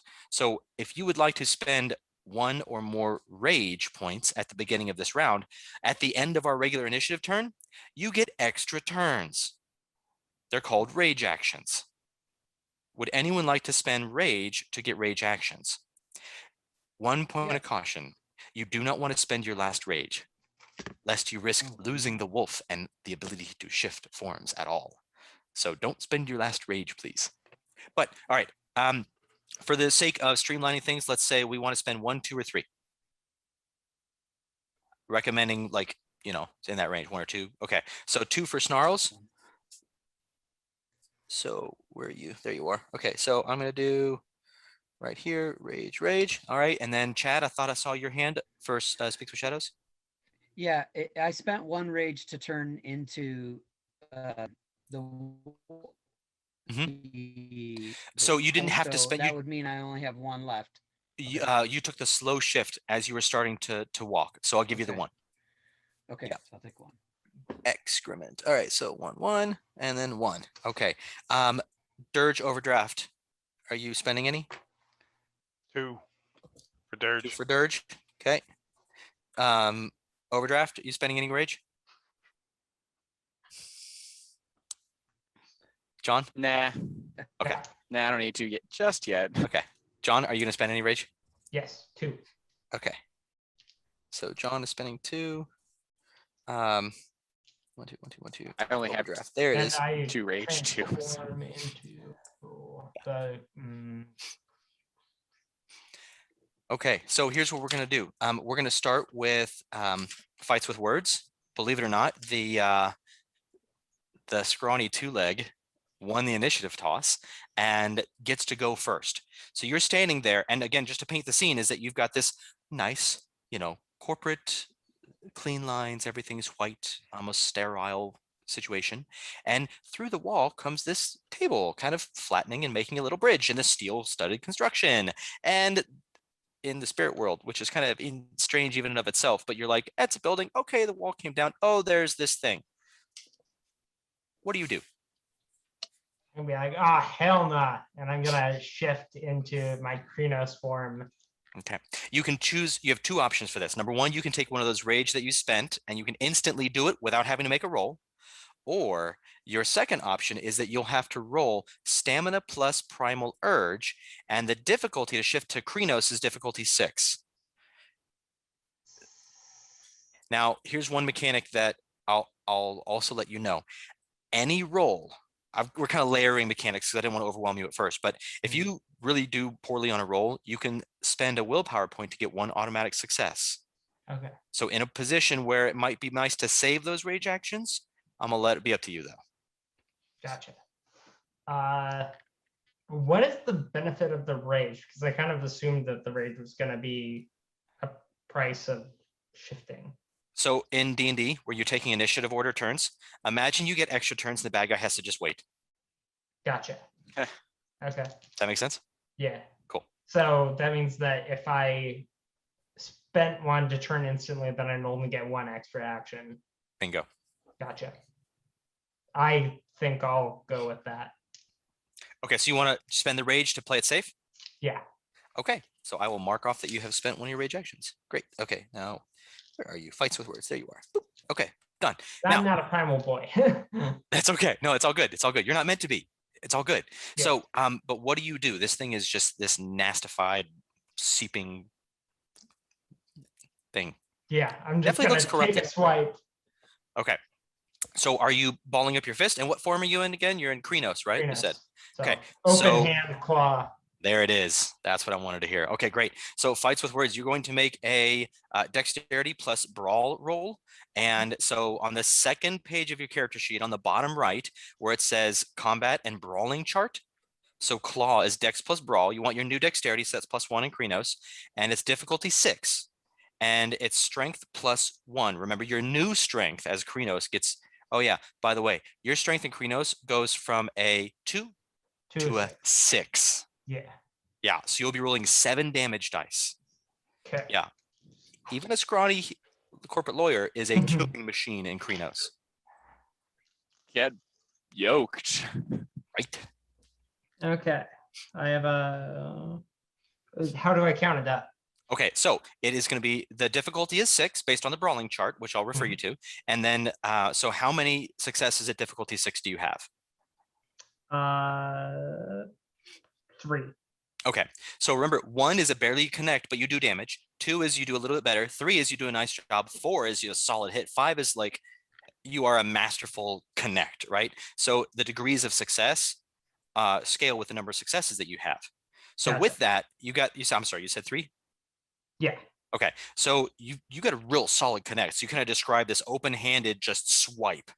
And so your claws connect, ripping and shredding white lab coat, revealing the chitinous armor. It's almost like he's wearing a breastplate, but you can tell that it's like that part of him has transformed into some sort of insectoid piece, and his arms are just muscle bound, but with like black running through the veins. And now you get a good view of its sort of skin. It's kind of this mottled skin color. All right. And now we're going to roll damage. So your strength is 6 in Krenos. So you're going to take 6 dice, and you're going to pick one up additional because you do strength +1 damage as your Krenos form with your claws. So 7 dice. 7 die. And you roll it all diff 6, standard diff 6. And other than ones crossing off the higher numbers, I need to know how many successes you have. Okay. Scratching off the 1 for the higher number. Yep, the 1 takes off the highest. And that Gotcha. makes sense when there's some sort of specialties and mechanics where you get to re-roll 10s. But that's a layer that I chose not to implement for this one because it adds complexity that we don't need to learn the system. Gotcha. You'll So get- I you'll get got a feel for it. 1 knocked off the biggest number, so that would Okay. be 7 plus 2 is 9, and then 14. No, don't add them together, just the number of dice that were successes. Sorry, Oh, that would be that were 6 or higher. 4. 4? Oh, 6 or higher. Uh-huh. That'd be none. None? Okay, so you rake across that chitinous armor, and you might have torn his lab coat, but you didn't do much else. Dang. Well, That's all good. Okay, so now it is my turn. So Gave it the old law school try. yeah, well, there, you did it. You did something. All right, so I did up for you.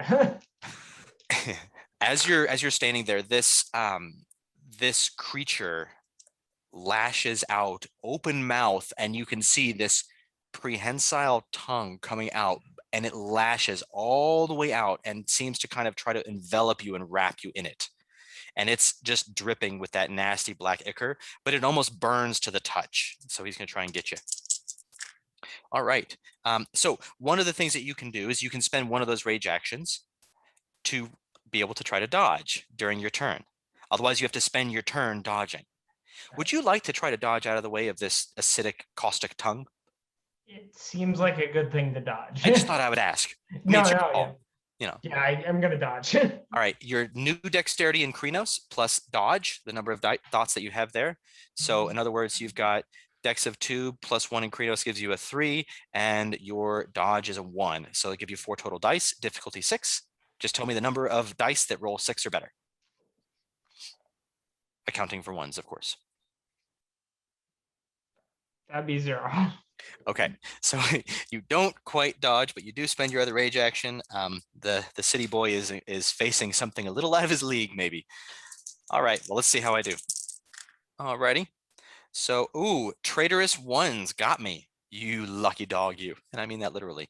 All right. So this tongue like lashes out, and you feel like the little drips of it as it just narrowly misses you, and you are able to, even in your not quite dodginess form, still that +1 in Krenos gave you just enough lithe dexterity to get out of the way just a little bit. All right. And out of the offices, the door that's not really there, kind of the shimmering, almost like a veil, you can see this woman in a lab coat kind of walking through, and she looks quite beautiful, actually. Just kind of run-of-the-mill kind of scientist librarian type with long hair, and just looks has that intelligent air about her that almost well, what's going on here kind of look. And she's very calm, even seeing the three of you. And I had it in my mind that in the center was Snarls, and then on this side where the offices were, that's where Dirge is. So Dirge, as she's walking up to you and she kind of drops her lab coat off, you can see that wrapped around her chest is an entirely other second set of arms that she unfurls. So we're talking like Shigoro from Mortal Kombat here. And she flexes a little bit and kind of inflates and rises up, and her stature just kind of increases a little bit, and she's all as tall as Snarls at Fleas in Krenos form, and run with lightning speed. You almost can't catch her as she comes to you, and then literally does the 1, 2, 3, 4 combo punch, pummel, pummel, pummel, pummel. Would you like to use one of your rage actions to try to dodge this? I'll roll. Okay. Let's do it. All right. So attack number 1 will hit. Attack number 2 will hit. Attack number 3 will miss. And attack number 4 will double botch. Okay, so let's see how this plays out. Okay.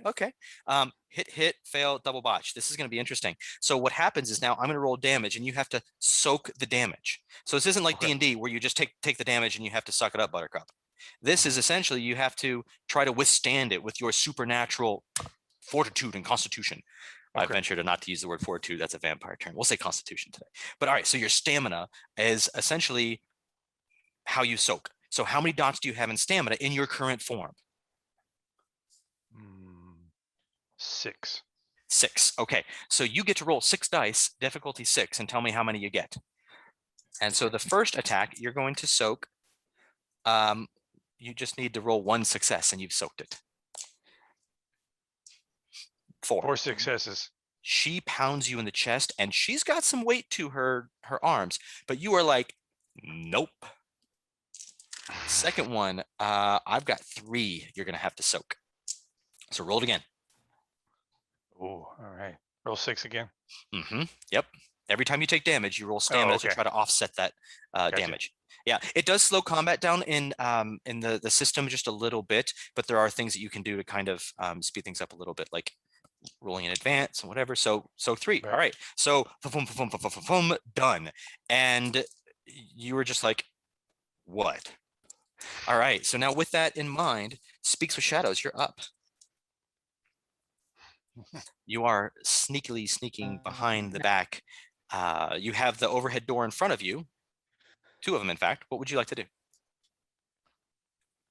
So am I coming in the back of the building and therefore might be seeing other things that other than what they're fighting? Yes. Is that accurate? That is an accurate statement. So I'm sneaking in. Do I notice anything other than what's happening, that fight that's already happening? So you heard the howl of rage. So either you can run around front, or you can still sneakily try to break in or enter the building, or I don't know. I mean, the silence part might or might not be up, but that's up to you. What do you feel like? Oh yeah. I feel like, well, will I be rolling more stealth checks beyond the one that I already rolled? Or did that one count for? So that one is kind of like for the I gotta lift up the gate for him because he's okay. So he walks over to the garage overhead and kind of like pulls it, and you get this kind of, it breaks free a little too easily because it's a door. It still hasn't quite fully manifested in the spirit world, and it still has all of this ooze that's kind of coming around it. You kind of pull it up, and all of a sudden it like ventilates, and this caustic gas just comes billowing out. It's not like it does damage or anything. It's just really unpleasant, and breathing it makes you want to retch. But you open it up, and you're able to see inside this massive warehouse of, I mean, think of about the size of like about a half a Home Depot, but there's these tanks. Like think of like you've seen like a very pristine brewery. Everything is this shining silver and copper pipes and pristinely clean, and the smell of sweet hops and all that. Well, anyway, so you get to the point where you're looking inside, and it looks like that, and everything is still pristinely silver, and everything looks very solid, which it's in the Umbra, but everything looks really solid in the Umbra, which is kind of disconcerting to you, especially you, Speaks with Shadows. But at the very tip, you can see little banes are flying around the top of each of these vats or tanks, and there is a little bit of this seepage that is happening around them and just barely despoiling that pristine silver. But otherwise, I mean, you look there, that's the view you get, both of you. So, Okay. Chad, what does Speaks with Shadows do?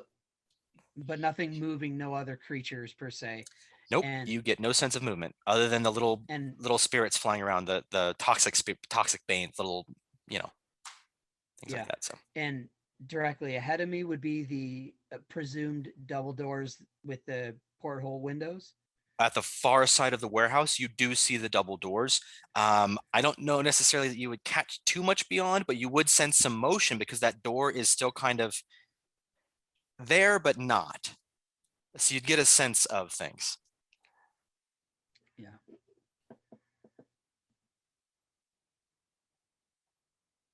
I think I'm going to try and creep forward through get as far as I can, creeping through the warehouse towards our buddies, keeping an eye out for anything else that might be problematic. Okay, so the question is, are you satisfied with your stealth roll, or are you second guessing yourself and you'd like to try harder? I don't think I could have rolled better than I did, so okay, I'll leave that alone, presuming that I might be in trouble because somebody else rolled against me, but I couldn't have rolled higher. Well, with the storyteller system, that's one of the nice things, is that you can kind of let the roll ride for the scene. But if a character doesn't know the opposition, you can kind of let them hang a little bit to see if they want to do something a little differently.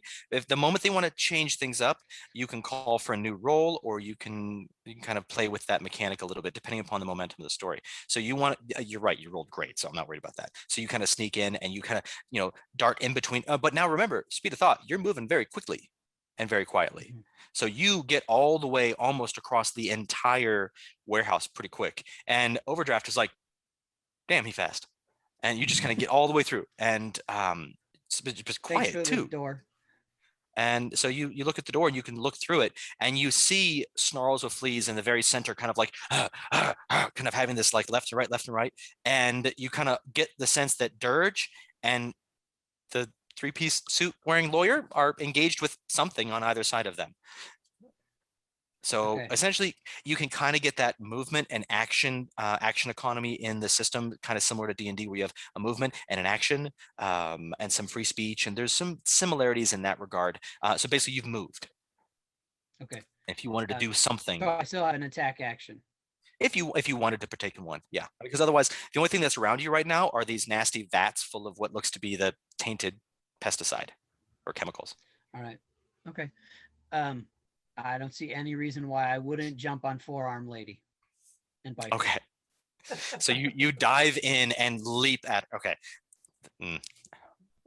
Not tonight, but look up an action called Leaping Rake at some point. It's delightful. All right. So you leap in and have, Okay. what are you like? Are you trying to bite? Are you trying to claw? What are you trying to do? I mean, like she's like I'm trying Goro to with bite. forearms. Bind a bite. Yeah, Okay, great. In Hispo form, that looks like a better option, I think. Ooh, yeah. So bite damage gets additional +1. You're right. So your dexterity is I'm sorry, I'm looking at the wrong character sheet. There we go. Speaks, there you are. So looks like it's going to be dexterity of 4, right? Plus your brawl of 1. That'll still give you 5 dice. All right. Okay. And this 1, do I add that? I add that. When do I add that? Okay, so it adds to your damage roll. So you have to hit first. So that's what the dex plus brawl is to hit. And the And difficulty what do I? on Go ahead. page 2 of your character sheet, on the bottom right-hand corner says brawling chart. The very first one says dex plus brawl, difficulty 5 for bite. And you'll do strength +2, actually, because you're in Hispo. So Dirge, Speaks with Shadows, is coming out of the shadows, literally leaping from almost Right, yeah, nowhere. You like didn't see him, and then all of a sudden he's like moving, lightning. There he is. All right. So if I rolled, just to understand the system, if I rolled a 4, there's nothing to add to that. That's a fail. That's correct. Yep. Okay, so I got 3 successes.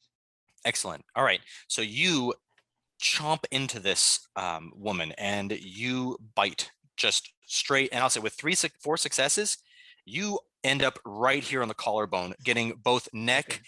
collar, shoulder, just getting it. Or 3 or 4. Okay. We're good. We're good. It's Okay. about the story. We're good.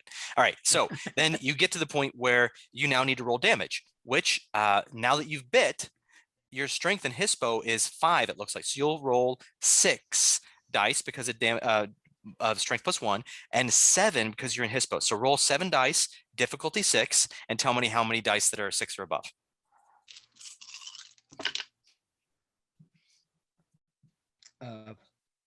4. 4. Okay. So now I have to soak that. That's funny. So here's the fun part. She doesn't soak anything. So if you look on your character sheets on the first page at the very bottom right-hand side, you see your health levels. So she took that damage and she now has a minus to her die rolls, all die rolls. Doesn't matter what it is, she has a negative. If you all get to that point where you're injured, there it is. Okay. Oh, I see. Fun. Okay, great. So now we have Snarls and Overdraft going at the same exact time. So let's go to Snarls since you're in the action, and Overdraft out. You be thinking about where you're gonna be going. I'm probably gonna growl something back to you like I'll go high, you go low, and then I just like charge right in. And I got my new fancy sharpened claws here. Okay. So I wanna unleash an attack. Which And I one? think a claw attack, right? Yeah, sure. So which one? Which target? I would say. To the big guy that threw the table, definitely. Gotcha. Okay. So Yeah, and he is looking like he's ready to take it. All right, dexterity plus brawl, and the obviously dexterity of your current form, Krinos, and Yep. plus brawl is difficulty 6, 5 because I you're sharpened my claws, yep, right? difficulty Yeah, 5. so I have 5 successes here. Excrement. Okay, so you're going to roll. It is strength plus 3 damage, so that is 11 dice, please. Oh wow, okay. Holy crap. Welcome to being the Arun. I only grabbed 10, so I need to roll again. And what am I trying to beat now? No ones. 6. Am I going for to beat 6 here? Yep, just 6. Oh, I did great. I have 1, 2, 3, 4, 5, 6, 7, 8 successes already. That's it. Yeah. Fair warning, Jeff almost always rolls well. He's like rolling. the antithesis of Will Wheaton. He's always rolling. You are the balance to Will. Oh, Yeah, that's yeah. I'm gonna roll more D10s. These D10s are treating me well. Will Wheaton is a personal hero of mine. That's awesome. Ah, Okay. Uh, So here's what happens. You claw this guy and you burst through his armor, just shattering that chitinous outside plate, and it just yes. opens up, and just gore and blood and viscera and ichor and nasty black caustic acid sprays all over both you and John. Your 3-piece suit has never looked worse. This is disappointing. but your hair is still standing. Okay, now, so here's the deal. You both have to soak acid damage, which is aggravated, unnatural kind of caustic damage. So I need you both in your, whatever your current form is, your stamina, I need you to roll your stamina and try to absorb 2 points. So I need 2 successes or more to soak it. Remembering the willpower mechanic, if you spend a willpower for success, if needed. Although I'm hoping that Jeff does not need to roll with a willpower point with his stamina. So Krinos I gotta is do 6. 5 I do for need to, I do stamina. need to use a willpower. See, I don't always roll well. Oh, there you go. Yeah. Stamina 5. And then Actually, also, can I need to use, I rolled a 1, so I need to use 2 willpower. Can I do that? you may, there are some storytellers that will allow it and some that will not. I say spend it, but if you spend all your willpower at the end of the scene, you basically pass out from sheer exhaustion. Yeah. So Okay. you're basically, if you spent your last willpower, you're literally committed to the outcome of the fight, no matter Okay. what. It's very cool. Okay. It's kind of that, I need to yeah. spend 2. Okay, so you spend 2 and soak it. John, how's Fights with Words doing? I have 5 successes. Anders, you are rolling on fire. Well played. Okay, great. So the acid kind of like strikes you, and your suit has never looked worse, but your glistening, sweaty muscles are starting to show through your clothing. I mean, I figured in Krinos the Yeah. suit's probably destroyed by now. Oh yeah, no, but- it's totally garbage. I keep referring back to it just because it just makes me laugh that it's like Yeah, yeah. they're like Hulk shorts right now because it's like Yeah. kind of just stringy on you in certain places. It's gone. I mean, it's gone. So. All right. Okay, great. So now Overdraft, it's going to be your turn, and Dirge, you're going to be on deck. So Overdraft, you are in the back, and you see Speaks with Shadows take off running, hauling ass, gets to the front, and leaps onto something that's next to Dirge, and you can't really see through the door, so because it's off scene to the right. Did these Banes seem to notice him at all? They do seem to kind of perk up and kind of concentrate above you right now. But they're not coming after you or anything like that. Okay. So even all so even through that commotion, no, look at me. Bingo. Is there a lab coat nearby on like a hook? Maybe somebody like took their lab coat off to load a truck or something like that? Perception plus alertness. Okay. My alertness sucks. Let's see. 3.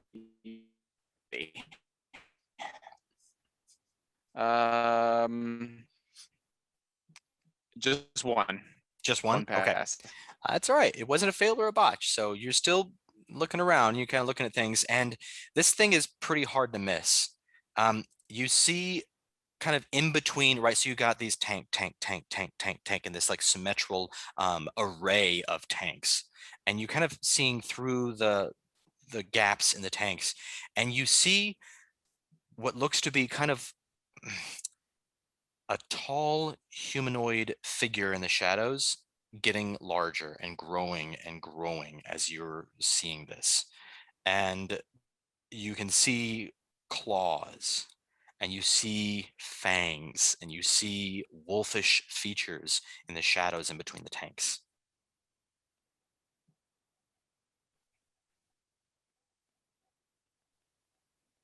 Where's the boss music when you did? Let's see. So In the Ragabash film, the Lord. boss. I usually do. Any crates or hallways, side door I can duck or sit? Tanks. Just Tanks tanks of full. stuff. All What do you right. do? Well, I didn't bring any C4 with me.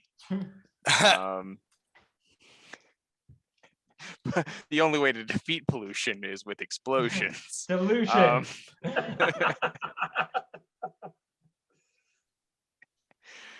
What do you feel like? So let's see. So it's sneaking between. It's up in these tanks, or it's between. Nope, it's on the ground. You can see it like Okay. it's directly ahead of you. Probably 3 or 4 tanks deep. You get the sense it has spotted you. Okay, guns out. See if it starts to advance. I mean, let's crack off some shots. Okay, I love it. So your dex is going to be 3 and your firearms is 3. That's 6 dice. So go for it. Yeah, go for it. All right. 1, 2, 3, 4 hits. Oh, 5. I got a 0. So 8, 8, 8, 8, 10, 2. Okay, so 5 successes, you thread the needle in between those tanks. You don't nick a single one, and you go center mass right in the center of this thing. And you can hear this like solid as the impact of that pretty substantial bullet just crunches into it. You also hear a howl, and it begins to charge in between the tanks and almost like shoving them aside. Hulk on the airship, on the shield airship style, just. And we'll come back to that though. All right, great. Okay. So jumping up, we got Dirge is last, and we'll do rage actions, and we'll see how things go here. Right. Well, I think Dirge is a little irritated by this 6-armed lady, or 4, however many she has, and Machamp. maybe spins around once and does a little air guitar, and then kind of just to put a claw across the face.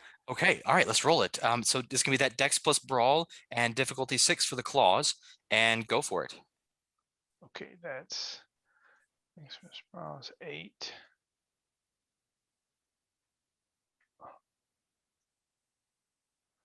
Um, 1, 8.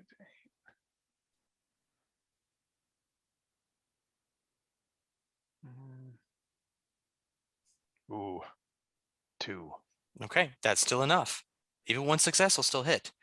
Okay. When we start getting into the contested, like if they have dodge actions or something, then the more successes wins, right? Right. Tie goes to the defender with a lot of game systems, etc. So, okay, but you slash into it. So strength plus 1 for the damage roll for your claws, Dirge. Go ahead and roll it. The number of 6s get you. Okay. So, and you're in, just grab the number of dice for your form, and then add 1. 7, 8. Okay. Yeah, I know. Galliard.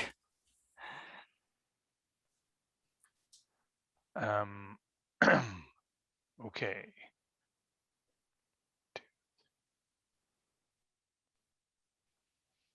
4. 4. Okay. Shoot.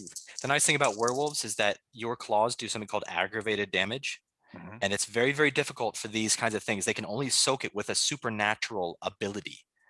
So same thing with like vampires. They can't soak it with traditional stamina.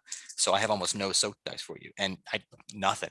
All right. So, and this one had already been had taken some serious bite damage from Speaks with Shadows, and so as that chest is just kind of just starting to unleash, you come in and you have just rended.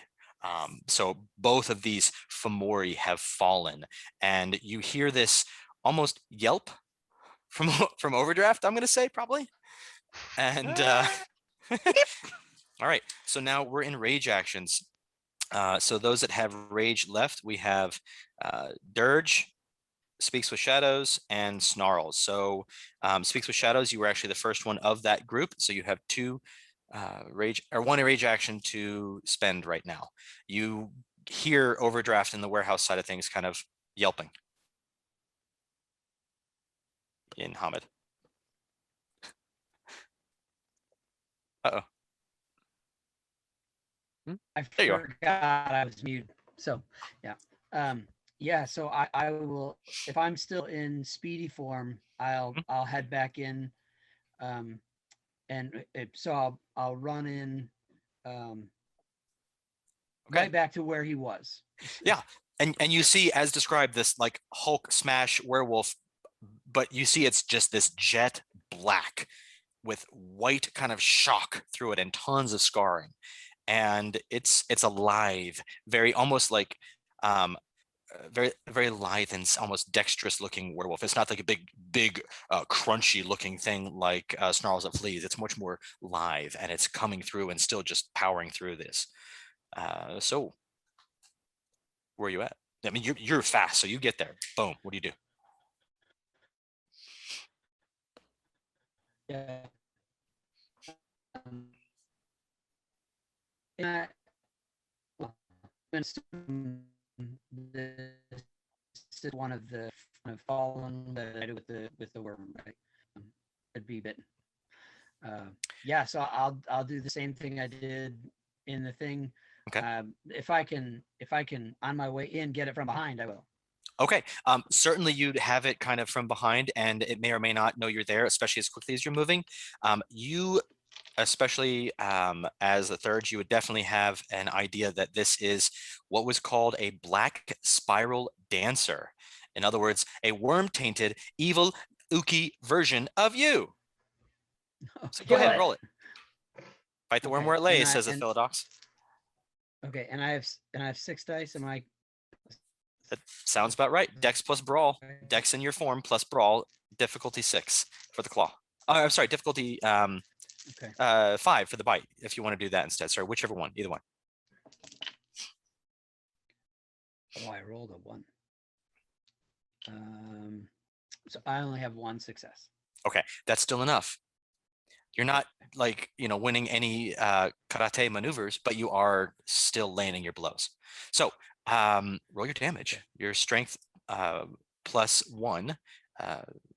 Difficulty 6 is per usual.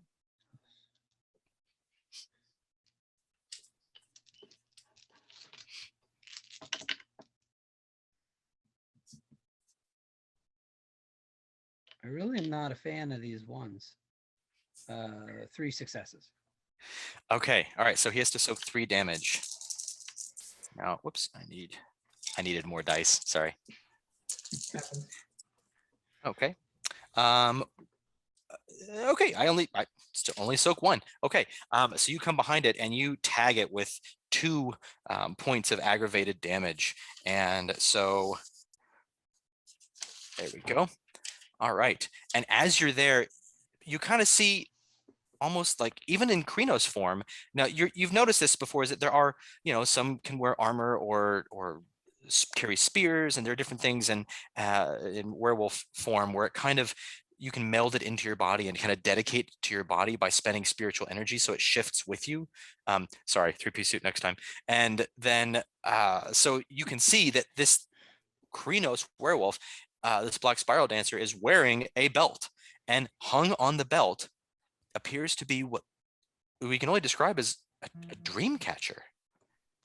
Almost like this, I don't even know how else to describe it, but this beautiful craftsmanship. It looks like something that was out of a storybook, right? I mean, something that belongs in a museum almost. Da, da, da, da. All right, so couldn't help it. All right, now we're going to jump back around, and so with our next rage action, Snarls with Fleas, you had 2 rage actions, and then also Dirge, you had 2. So you are up next. You're hearing some commotion in the other room. Go ahead, Dirge. Again, you get 2 actions, so we just go twice, and then go twice. Keep it simple. This helps truncate things with a number of rolls. You just make all the rolls at once, and it kind of smooths things up a little bit. Who's going? Sorry. He's deferred to you, Dirge, so it's up to you. Well, I feel like Dirge turns and sees,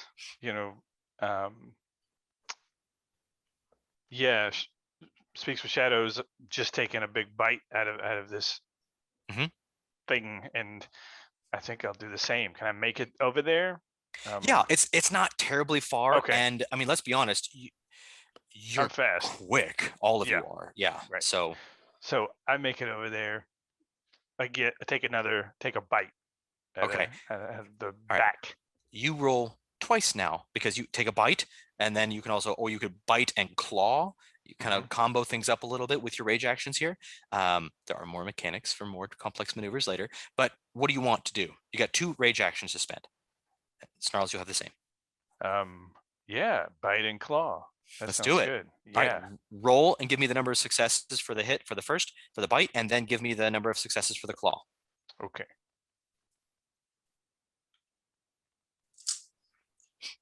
All right.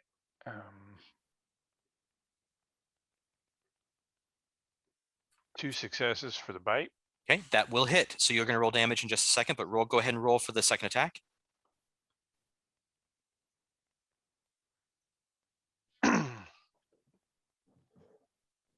And oh, so if I 2 1s, that takes Two two. successes away. Oh, okay. But if you have more ones than successes, then that would be called a botch. I see. Okay, so But you can also spend a willpower to kind of offset if you need to. I have 2 successes. Okay, so great. So roll damage twice. Just give me Okay. the 2 different numbers because I have to make 2 different soak rolls. Okay, so that's strength, and then I'm in Krinos, so that's +1, and +1 for the bite, right? So Yeah. you're 8 dice, right? Yep. Yeah. Roll that twice and tell me how many 6s are above. 2. 2. Okay. And then the second one.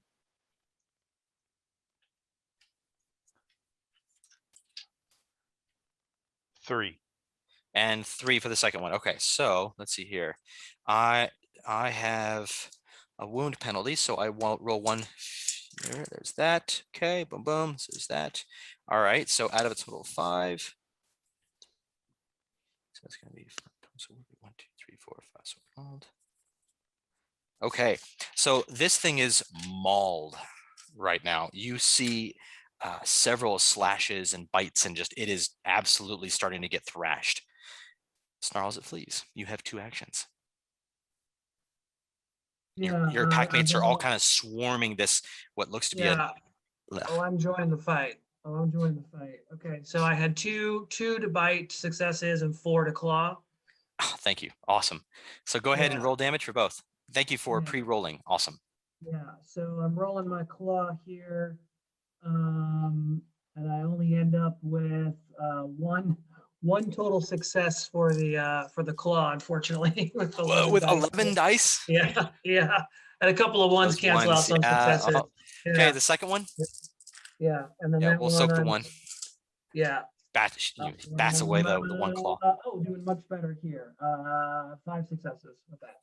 5 successes. Okay, the second one does not get batted away so easily. Let's see how that works. Mhm.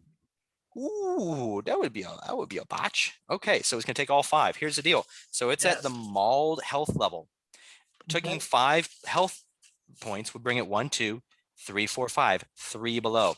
Here's the interesting thing about werewolves. What happens now is this individual is going to roll its rage. Okay. Ooh, happy. 1, 2, 3, 4, 5. Sweet. Okay.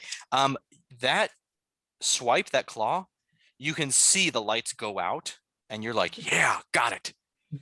But here's the fun thing about being a werewolf. That entire claw, you watch it instantly, as quick as you are going with rage actions, instantly stitch itself up and heal. Instantly, it heals 5 levels of damage, and now it's in a frenzied rage. So, yeah, werewolves are hard to kill. Yes, so now we're going to go back to the front of the round. I'll say forego rage actions because I don't see this lasting too much longer. All right, so I'm going to say fights with words. You're up. Is my enemy in front of me still? Nope, what? is Okay. eviscerated. Both of the 4 more, you're down. Right, yes, I got doused with acid. Then I guess I'm gonna look for the worm version. Oh, you see the commotion. Yeah, I'm gonna bolt towards them. Okay, you leapfrog over bodies and tanks and make your, cinematics. You got to do it. So you do it. Yeah. You get there. All right, roll that attack. What kind of attack are you gonna do? Let's see, what options do I have? You have bite. You have claw. Grapple, kick, punch, bite. What? Yeah. What do I want? Let's see. What is I had A last time. That's no, sorry, no. That's no, I had A for claw. What should I go with? I guess I'll go with kick. Okay. All right. I'll grapple him. Grappling feels right. Nice. All right, dexterity plus brawl. Dexterity in your form, Krinos, it's +1 with brawl. Difficulty 6. So 6 dice. Wait, no, difficulty. Well, difficulty of 6. I have to beat 6? 6 or better. Okay, gotcha. And dexterity, so that's 3. Gotcha. Bingo. Think about this. And And I get to roll to oppose. Okay, We're one maybe done. success. Man, those ones, I had 2 10s and 2 1s and a 3. So you kind of reach and grab this somewhat lithe what kind of, your build, not super heavy. And you just grab hold of it. All right, so it's turn. It's going to try and break out of it. So that same roll you just made, roll it again. Okay. Never mind. Never mind. Yeah, well, I mean, go ahead. You could botch. Go ahead. I got a 10, an 8, and a 6. All right, you're fine. You hold on. You certainly beat my goose egg. All right. So now speaks with shadows. Go ahead. I'm just going to keep going. I had 2 successes to hit and 4 Excellent. to damage. It's nice. All right, so we're going to soak. We're not going to soak. 4, 2, 1, 2, 3, 4. All right, so it rolls its rage again. However, there is a chance that with that number of health levels below 0, this could do it. Oh, okay. Heals just enough to puts it. All right. So at the very lowest health level, in other words, it is at crippled, so not quite incapacitated. So it is, but it's like drops and comes back on the snarls, and and it heals. I think a little bit more and snarls, and it is just this berserk frenzied beast right now. All right. So snarl and overdraft, you go at the same time. Alrighty. Snarl, do you have any ideas what you're gonna do? Remember, fights with words is grappling him. Okay. I feel like I want to play this this creature the song of my people. I have a gnosis ability called Harmony Flute, where I Okay, can stop an aggressive creature from raging. that you do. And that one is, so you can only spend rage or Gnosis in a round. Haven't Since spent we're rage. since we're in a new round, there it is. So go ahead. It's a level 1 fetish, but it's a Gnosis of 5, which means that you have to roll your Gnosis difficulty 5 to activate it. So two Gnosis dies. Okay, so 5s or better will activate it. 6 and a 10. So 2. Okay, so that'll do it. I have to make a rage roll, or it ceases its struggles. And it's just the Kakari Woods theme. Right? Okay. So I know that one. I played that game. All right. It's been a while. But okay. Everybody. So it comes out of this frenzied rage, but because it's crippled, it's kind of like has this it's not quite able to stand on one foot. It's kind of coming down at this point. Snarls. This could be your moment in the sun. Yeah, it's going to be 2 because I rolled 4 successes to hit. And then for my damage, I rolled 9 successes. Okay. I soak 4 out of that, but I'm still negative and I have to roll my rage again. So 1, 2, 3, fail, and okay. So when you botch a rage roll, it's usually a really bad thing. But when you botch a rage roll, when you're like trying to come back from incapacitated, the form goes limp, and you know that when you die, you revert to your breed form, either Homid or Lupus, right? So human or wolf. This thing does not revert, which means its breed form was a metis to begin with. And speaks with shadows. You do look down, and it's sort of, you can see peeking out from under its back. You see that little bit of feathery piece in the back that you were looking at earlier. Yeah. Well, I guess I should probably change forms because as a Hispo, I don't think I can pick that up, right? Sure, you could use your mouth. Okay. So Pick it I up. kind of give that thing a tug and see if we can pull it out of there. Okay. All right. You are able to paw it out of there. Go ahead and make a wits plus in occult roll. That's going to be 8 dice. Div 6. Yeah. Welcome to being a thurge. each person or each character has their own sort of real role or strength, and some overlap, but yeah. Four successes. 4. Difficulty 6. Yeah. right? Okay. So with 4 successes, this is a fetish. In fact, you're kind of figuring out how to activate it. It is a level 4 fetish, just simply called the Bane Catcher. You're getting a sense of what it does as you're sort of getting a sense of it.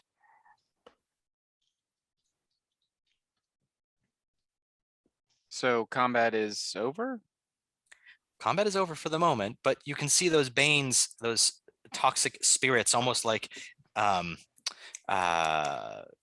help me out here. Expecto Patronus, they go away.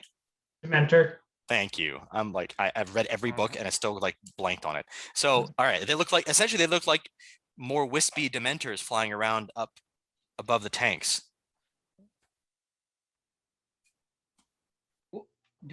When you say I get a sense for what this fetish does, what's my sense?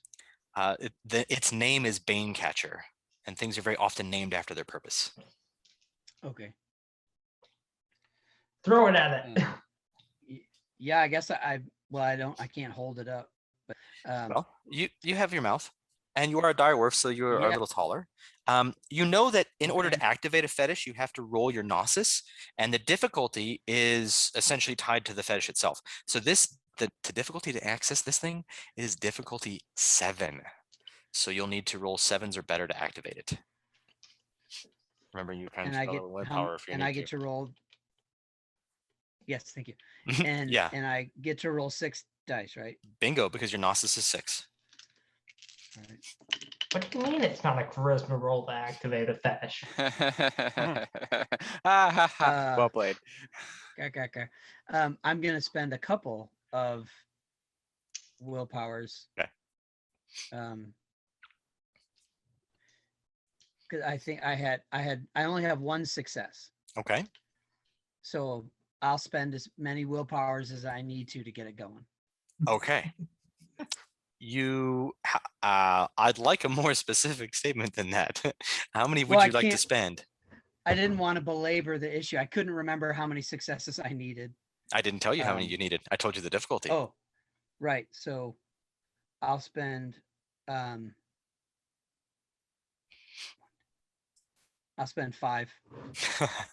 And you rolled 2, so 7 successes. Yeah. Okay. All right. You kind of have that wolf almost kind of leap up a little bit on your hind legs, just a little bit, to get the thing a little higher in the air and kind of leap up. And you're kind of held in the air for the briefest of moments as the dream catcher bursts into this brilliant whirlwind vortex of light. And it is just you can feel the sense of it. Your fatigue and your out of breath from battle starts to fade just a little bit as the Banes around the tanks are starting to swirl. And I mean, let's be honest, think Ghostbuster trap. Okay, you got the image now? There it is. Sure, and they kind of swirl in and enter the net of the Dreamcatcher and kind of shimmer. The whole thing shimmers just a little bit. You're not sure what to do with them now that they're caught, but they are all caught. And the tanks are still kind of simmering a little bit, but they're not kind of bubbling over anymore.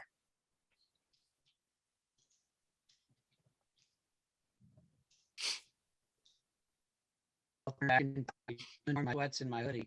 And does this mean we're done? Does this mean we did it, guys?